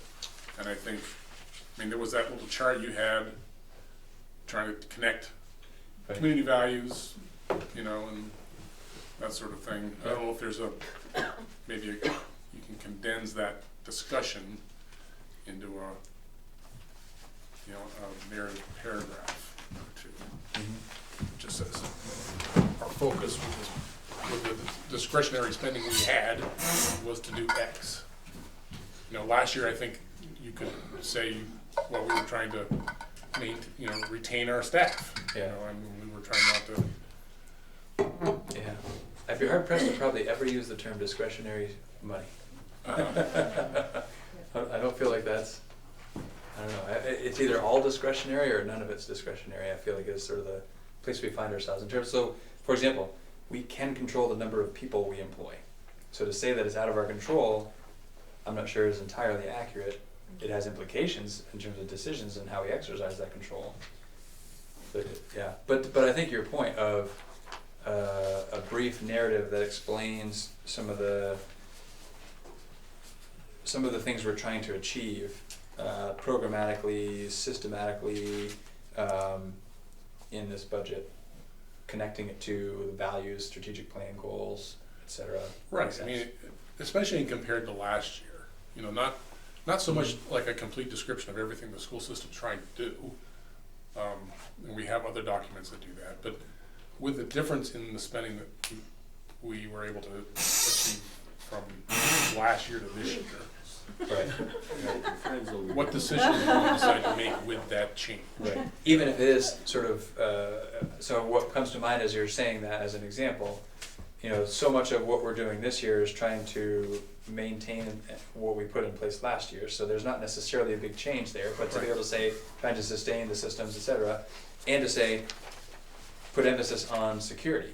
I mean, we invested $500,000 in security upgrades for our facilities this year. Yeah. That's something to speak to that we could have some Yeah, pictures of. absolutely. Well, and even the 250, that's fairly discretionary to move the 250 into Mhm. the capital fund. You know, trying to grow the capital fund while we still have funds, you know, that we can sustain as a carryover balance. Yep. And that sort of discussion, you know, just to, I think it would be good to add, in addition to that, you know, our facilities. You look at what we've done in terms of investment for downtime heat control, where it's no longer we need somebody to come in and turn stuff off. It can be generated with a computer. We can program the whole year in for planned days off. We can turn the heat down at 5:35 right after he calls to give us a snow day. We can't reflect that yet because we don't have a a track record of savings, but we can certainly celebrate the fact that we're jumping forward to do what we can to control the usage. So one of the next steps we talked about is whether we could hyperlink these. And is that, so once you have that set up, the initial legwork, then is it fairly easy in future budgets to reload the new data? So once we sort of have this process up and running, it's easy to do each year, fairly easy, or not easy? I'd love to say yes. Okay. I'm afraid the answer might be more complicated. Well, yeah, I mean, I think this is fabulous. It's so much farther ahead from where we were last year in the conversations that came from the community. And then thinking if we can figure out how to do the hyperlinking, I mean, that's the ultimate in transparency, just sort of how it builds goodwill with the community about you can drill down to your heart's content and ask all the questions you want. It's all there for you. The advantage of this structure is we've taken it out of the accounting system and built our own spreadsheet, feeding it from there and then feeding it back to, mostly because of knowing next year we've got to set new account codes and we're going to be moving to another new accounting system. And we wanted to avoid past issues with not being able to compare the apple to an apple, which the ancillary benefit to all this front end work this year will be next year. Yeah. We should be able to format very consistently along these lines with some minor adjustments, and you make a note to it, but I think it's a lot of work, but boy, I think it's worth it. Yeah, I think so too. And the reality, to the hyperlink question, it would all be new hyperlinks anyway, because it's linking to something different. Yeah, sure. Yeah. So there's going to be a duplication of effort to make this happen year over year, and it doesn't mean it's not worth the effort. Right. You could certainly leave the hyperlinks from previous years active. Sure. You want to go look at line 1437 and really look at how much money we spent on periodicals in the Beaman Library. Go ahead. You know. Yeah. Just going back to what Steve was saying, I think you've done a really nice job in the past on with the letter in the annual report. And I'm thinking, and it captures some of that overall narrative. Sure.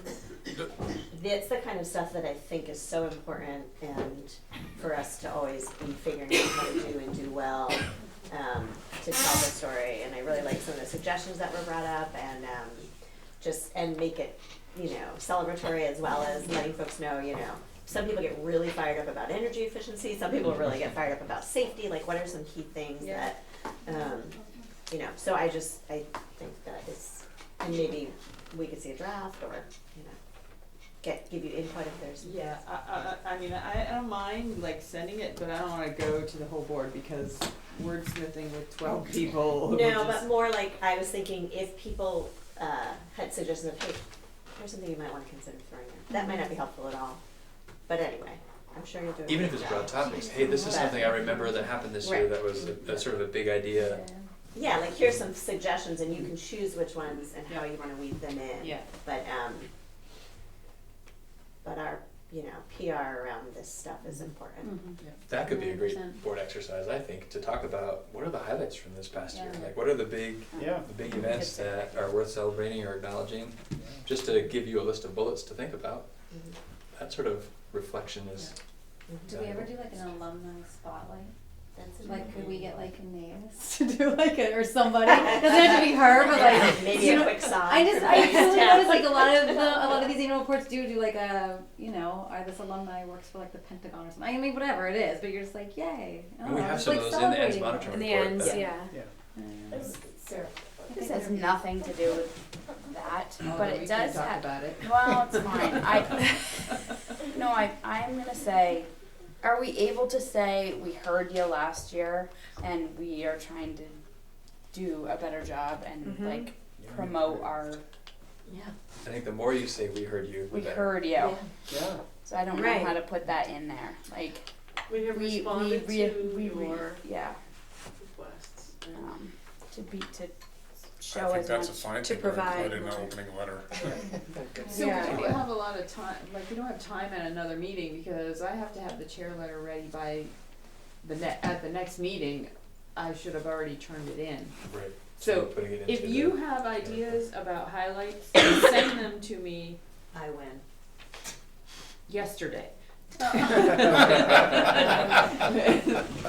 I'm gonna try and get it started over Christmas break, but then I get it started, and then when we hit the beginning of January, that's when I just go at it. So if by the end of the year, if you can get me your highlights, and then I'll have something to pull from.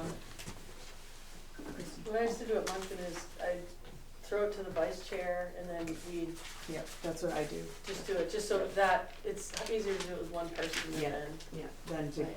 go to a whole group. or, but with people giving ideas ahead of time. Right. Liz.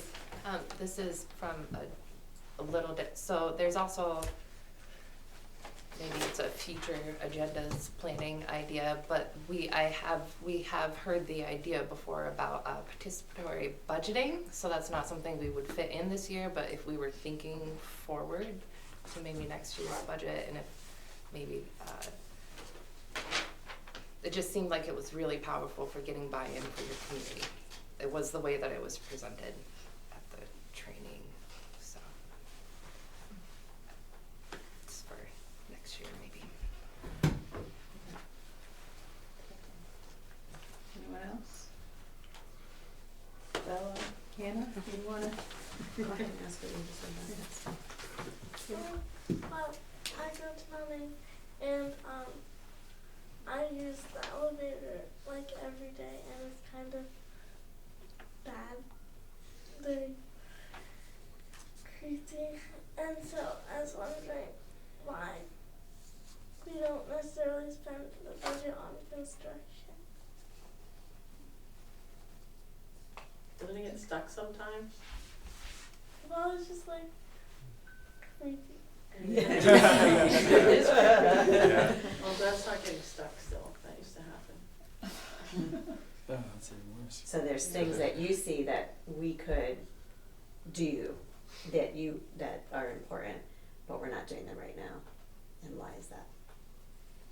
That's your question? Yeah, Great question. it's a great question. Mm-hmm. The short answer that comes to mind for me is the list of things that are important to do exceeds our ability to do them all. And so we have to just keep chipping away. And sometimes the squeaky wheel gets the grease. So so I'm thinking about the mold issue we had in the locker rooms really highlighted a concern that was a big squeak that needed to be addressed. So that's sort of the wheel we're focusing on right now. There are a lot of other things that aren't great and mostly function, so they take a less of a priority, unfortunately, at this point. Liz? But I feel like that's the area of empowerment with the participatory budgeting potential there, if we figure out how to do that. Maybe. All right. We'll keep moving along. All good. Next is an update on negotiations. And good news is nothing's happened, so I don't have anything. We don't have anything to report at this point. We finished our training and we haven't had any meetings, so there's nothing to report. Until tomorrow night. Till tomorrow Good night. night. All right. Next is the community engagement update from the committee. Can I just ask a question first? Sure. Do we have an executive session? We do. Yes. I'm just trying to figure out if people should get picked up soon or wait.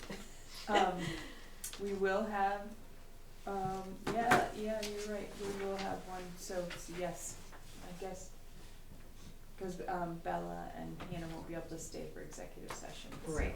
And we don't know about how long. That was. I can do Hannah right how too. That would be awesome. Okay, thanks, Kayla. Does that work for you? Okay, thank you. Sorry. So I apologize for not including the minutes from our last meeting, and we just met last night. I don't know if anybody that was there wants to. I could just do one quick thing about communications, or maybe we could do it after that, just about where are we posting things and what are we posting and things like that. Yeah. Which is separate from that that part of the committee. So, yeah. But I can do that when we're done with that piece. Thanks.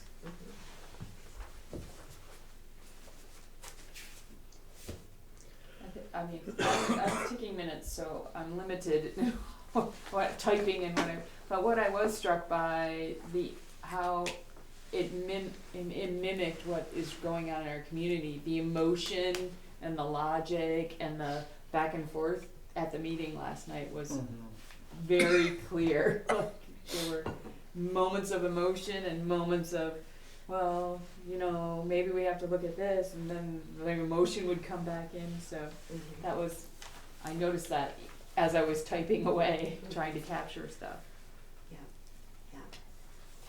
I think that happens when there's not, and I was only a part of the meeting, but when there's not information to look at, and that's what we're trying to generate eventually is information to look at, numbers and ideas, and that's why we're still in this slippery part. That's why I said, is there anyone else who can help us with that piece of it?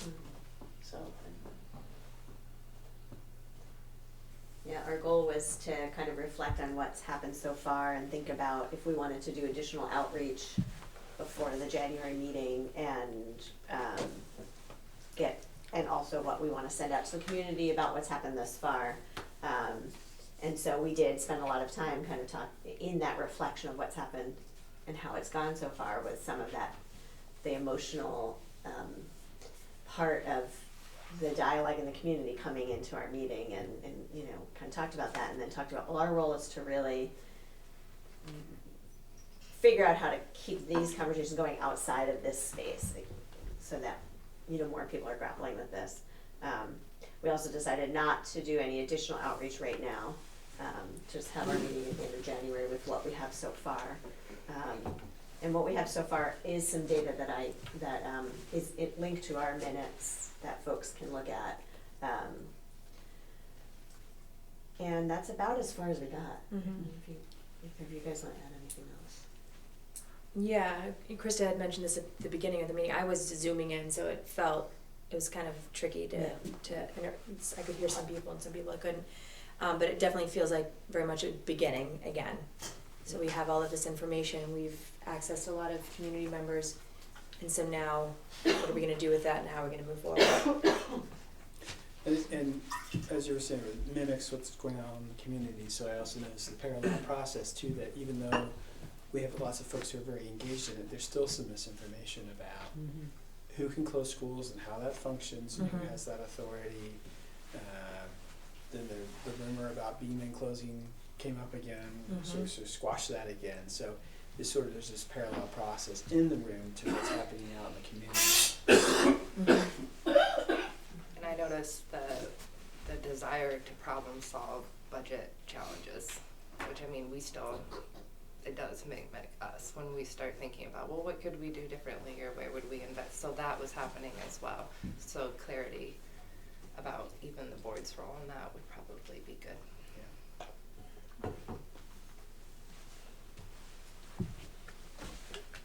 Okay, keep moving along.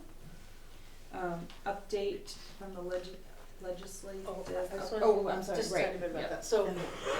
So after these meetings, we'll send out some kind of highlights and coming events, just again to help, just nothing really, just brief sort of, and referring people back to the minutes for the bulk of the information, because a lot of it is there. But a lot of people have been saying, I didn't see about that meeting, I think it's tricky to go onto the board calendar and look for stuff. So I noticed that some boards and some schools have a thing on the front page of their website with just upcoming meetings, boom. And it's sort of some kind of a scrolling list. I know Moncton has it. So that people can just look at the website, see that. So, and some people had written, wow, it's great that you sent out this thing of the meetings all the way till March, and we'll add as we add meetings. Because I could just see it there and I didn't have to, it's just easier. So I don't know if there's any way to do that so that people can be more clear about when meetings are. Like I said, Moncton has something like that on theirs. It's sort of a generic thing. I think all of the schools have that widget on their site, That is right? a widget, thank you. Where there's a calendar, but whether it's consistently matching the board calendar, I don't know. Patrick, do you know if that's something that we can look into, or? We can certainly look into it, and my thoughts are going more toward our new website, which is close to being ready to launch, than our current website. So, Thank goodness. and the calendar feature specifically is much more prominent in the new design. Great. But we can think about how to incorporate this idea of making specifically the meetings more prominent within that as well. I'm so fond of the current Windows 95. Kristen, are you, It's a throwback to old Unix. so are you going out and asking board members to post? I mean, I could join all the front porch forums and do it. I do it also on the Moncton Facebook page thing. I put everything on there, and that seems to get more responses than anything, quite frankly. There's like 800 people on that or something. I don't even know. I just was wondering what your process is like. So yeah, I had are people. Sarah had said, could you please give it to someone in each town to do it, because then it gets confusing. Will one of you do it? And so last time I just did that, and I don't know if people posted or not. Okay. I mean, Oh, I could shoot. That was good. I mean, I said, okay, I gotta do that. And I mean, I could join each one, but I really don't need to get all that email. Oh, come on. Quite frankly. I just want to know who's I don't have enough email already, so I'd like to get daily emails from 5 towns, or 4 more towns. So does that work? And I'll try to, I mean, you know, so I'll One question I this had. weekend or something, yeah. One question I had was when Jennifer sends out the agenda to us, right at the top of the email, it always says, please post. Now, is that a direction to us to post someplace? No. No, so that's we have different groups. There's the board group, there's the board all group, which includes various places that do need to post those to meet the open meeting law. So that's who that message is to. Yeah. But if we wanted to take, we really don't have a way to take that and post it to Front Porch Forum, other than just saying, making up our own,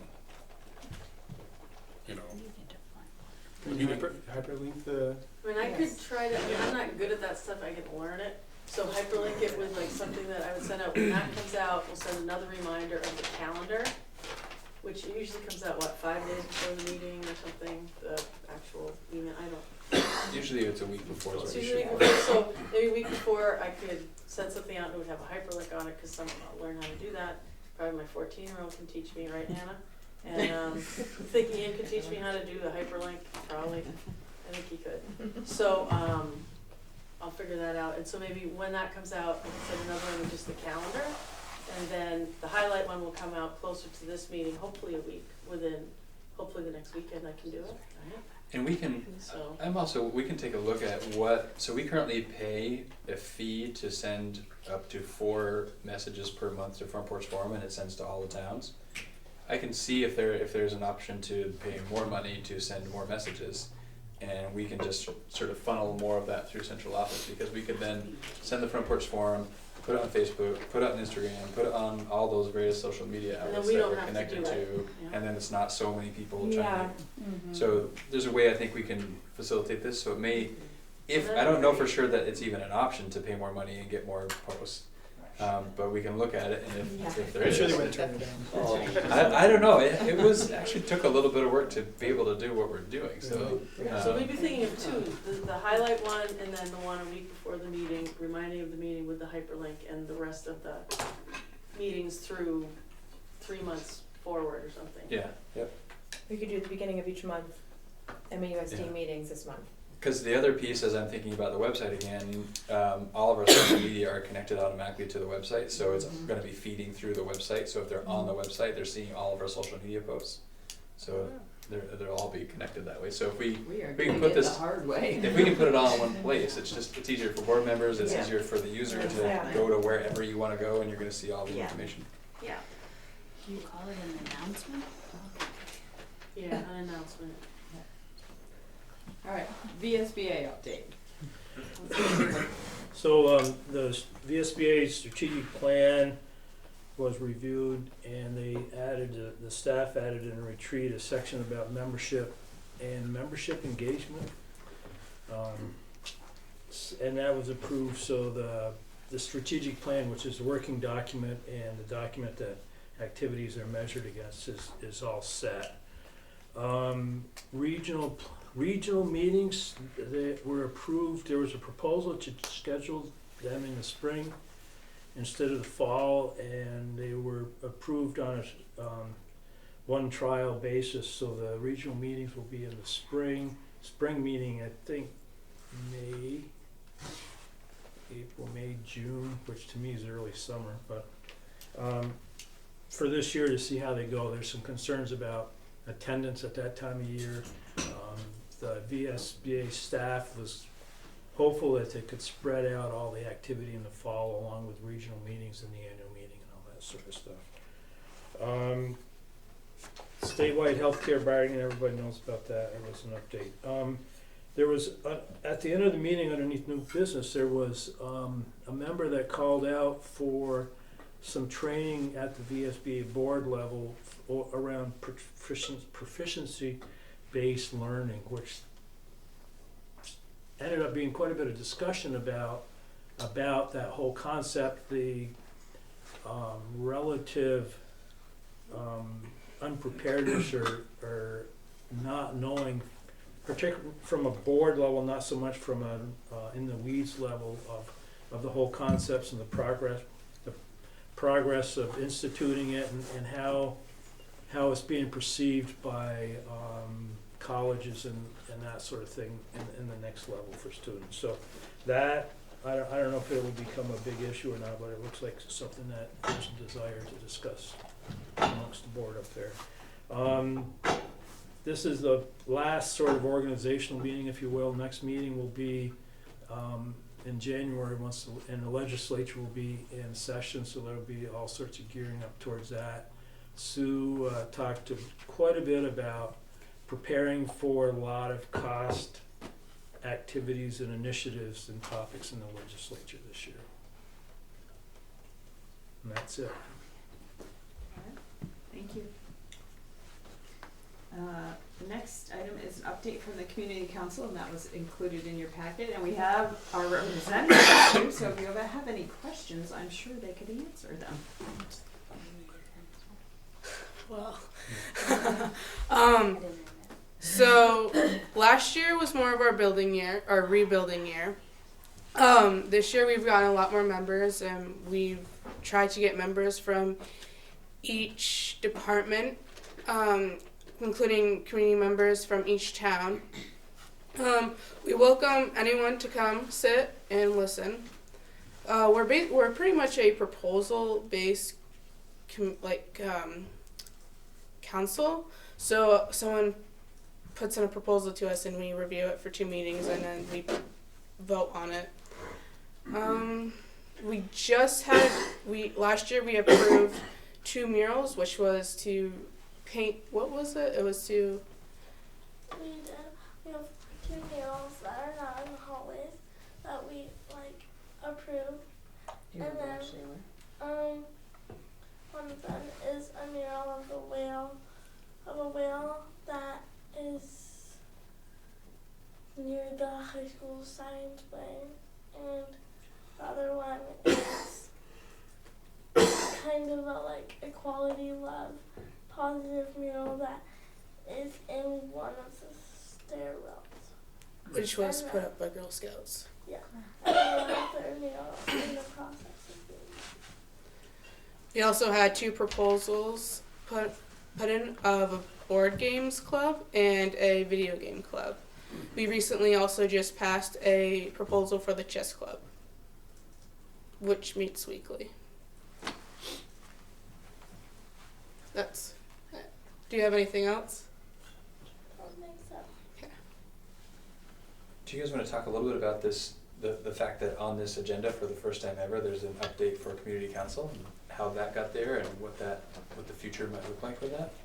So we divided into 2 kind of committees, one for changing our constitution and one for the school board. So and we're talking about what our role is of community council is nominated, and also in other groups in the community that make decisions that impact our school. And so that's one of the things that we came up with, was having an update in a document to put on there. So. Cool. How often do you guys meet? Every Monday. Yeah, every Monday. Every Monday. And board reps on that are Krista and Liz. I also attend most of the meetings. Mount Abe administration is usually represented as well. Lots of teachers, several community members. Full group is 23, somewhere around there. Be careful, this might get contagious around the rest of the school.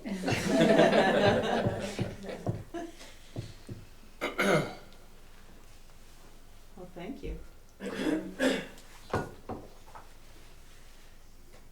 Alright, so, we're gonna need an executive session, so why don't, we give a, or we can make the motion, I guess, and go into it and then give a few minutes for the meeting to conclude. I think we just need Patrick, cause we are gonna be around talking about the superintendent's evaluation, so we're gonna have, so, I'll need an executive session under Title I Vsba, Chapter 5, 313A, for the evaluation of employees. And we'll invite Patrick to go in at 8:11. So is there somebody willing to make that motion?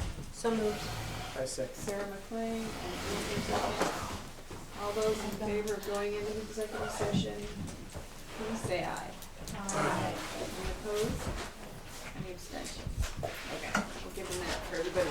Everybody stand up and stretch. And I can give you the statement after. Awesome. Alright. Okay, so we are out of executive session at 9:00. That's a whole hour. 9:11. That's a whole hour. Oh, no. It feels like Okay. So we have a brief statement on the superintendent evaluation. Tonight we report that the board has completed the superintendent's annual evaluation.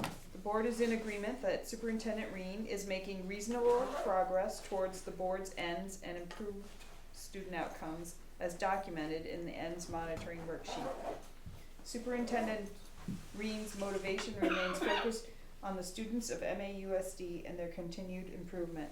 The board supports his continued employment. Okay, and then there's the motion. Okay, I move to direct board chair to meet with board council to draft contract details and terms for a 3-year contract. Second. Any further discussion? All those in favor, please say aye. Aye. Any opposed? Any abstentions? All right, thank you. I'll give you this if you wanna, just this and this statement, for the statement, and then this is a motion. Okay. All right, any public comment? Great. Okay, meeting evaluation? Question number 3. 1 was the date and 2 is my name. 3 is the level of engagement of all board members, high, low, or comments. That's my options. Way too high. Hi. High. What was the agenda followed? Yes, no, or comments? Yes. Yes. 5, how would you describe the board chair's effectiveness in establishing agendas and selecting materials for distribution to the board? Unsatisfactory, acceptable, good, or very good? Very good. How would you describe the board's, the what? That's old language. This is what's in here. Yep. How would you describe chair's effectiveness in fostering a professional culture of the board regarding board climate, full participation of all board members, and ongoing board training? Yes. Very good. Unsatisfactory, acceptable, good, or very good. Other feedback for the chair. I have one Yes. small thing. Could we, if we know we're gonna go to an executive session and not have much after, could we move our public comment, our second public comment? Yeah, we can do that, Before. that's no problem. Yep. Could we move Good idea. second? And that has been past Public. practice. Yeah, I think the question is simply a matter of This with one we had to say. an action item to follow. Right. Yeah. The question is, Right. Yeah. Are we gonna say something that somebody might wanna comment after they hear what our statement was? All right, I guess maybe could we have two? I'm just thinking that someone might stay for the really meaty stuff and then, you know, Yep. not wanna wait for an hour. Yeah. It's awkward with executive sessions, if people just Take off. have to wait for an hour. Right. Number 8, what went well with the meeting?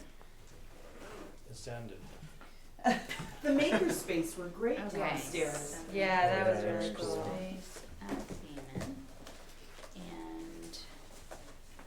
And we got good news tonight, guys. I think it Yeah, was we fun. did. Yeah. There's some laughter.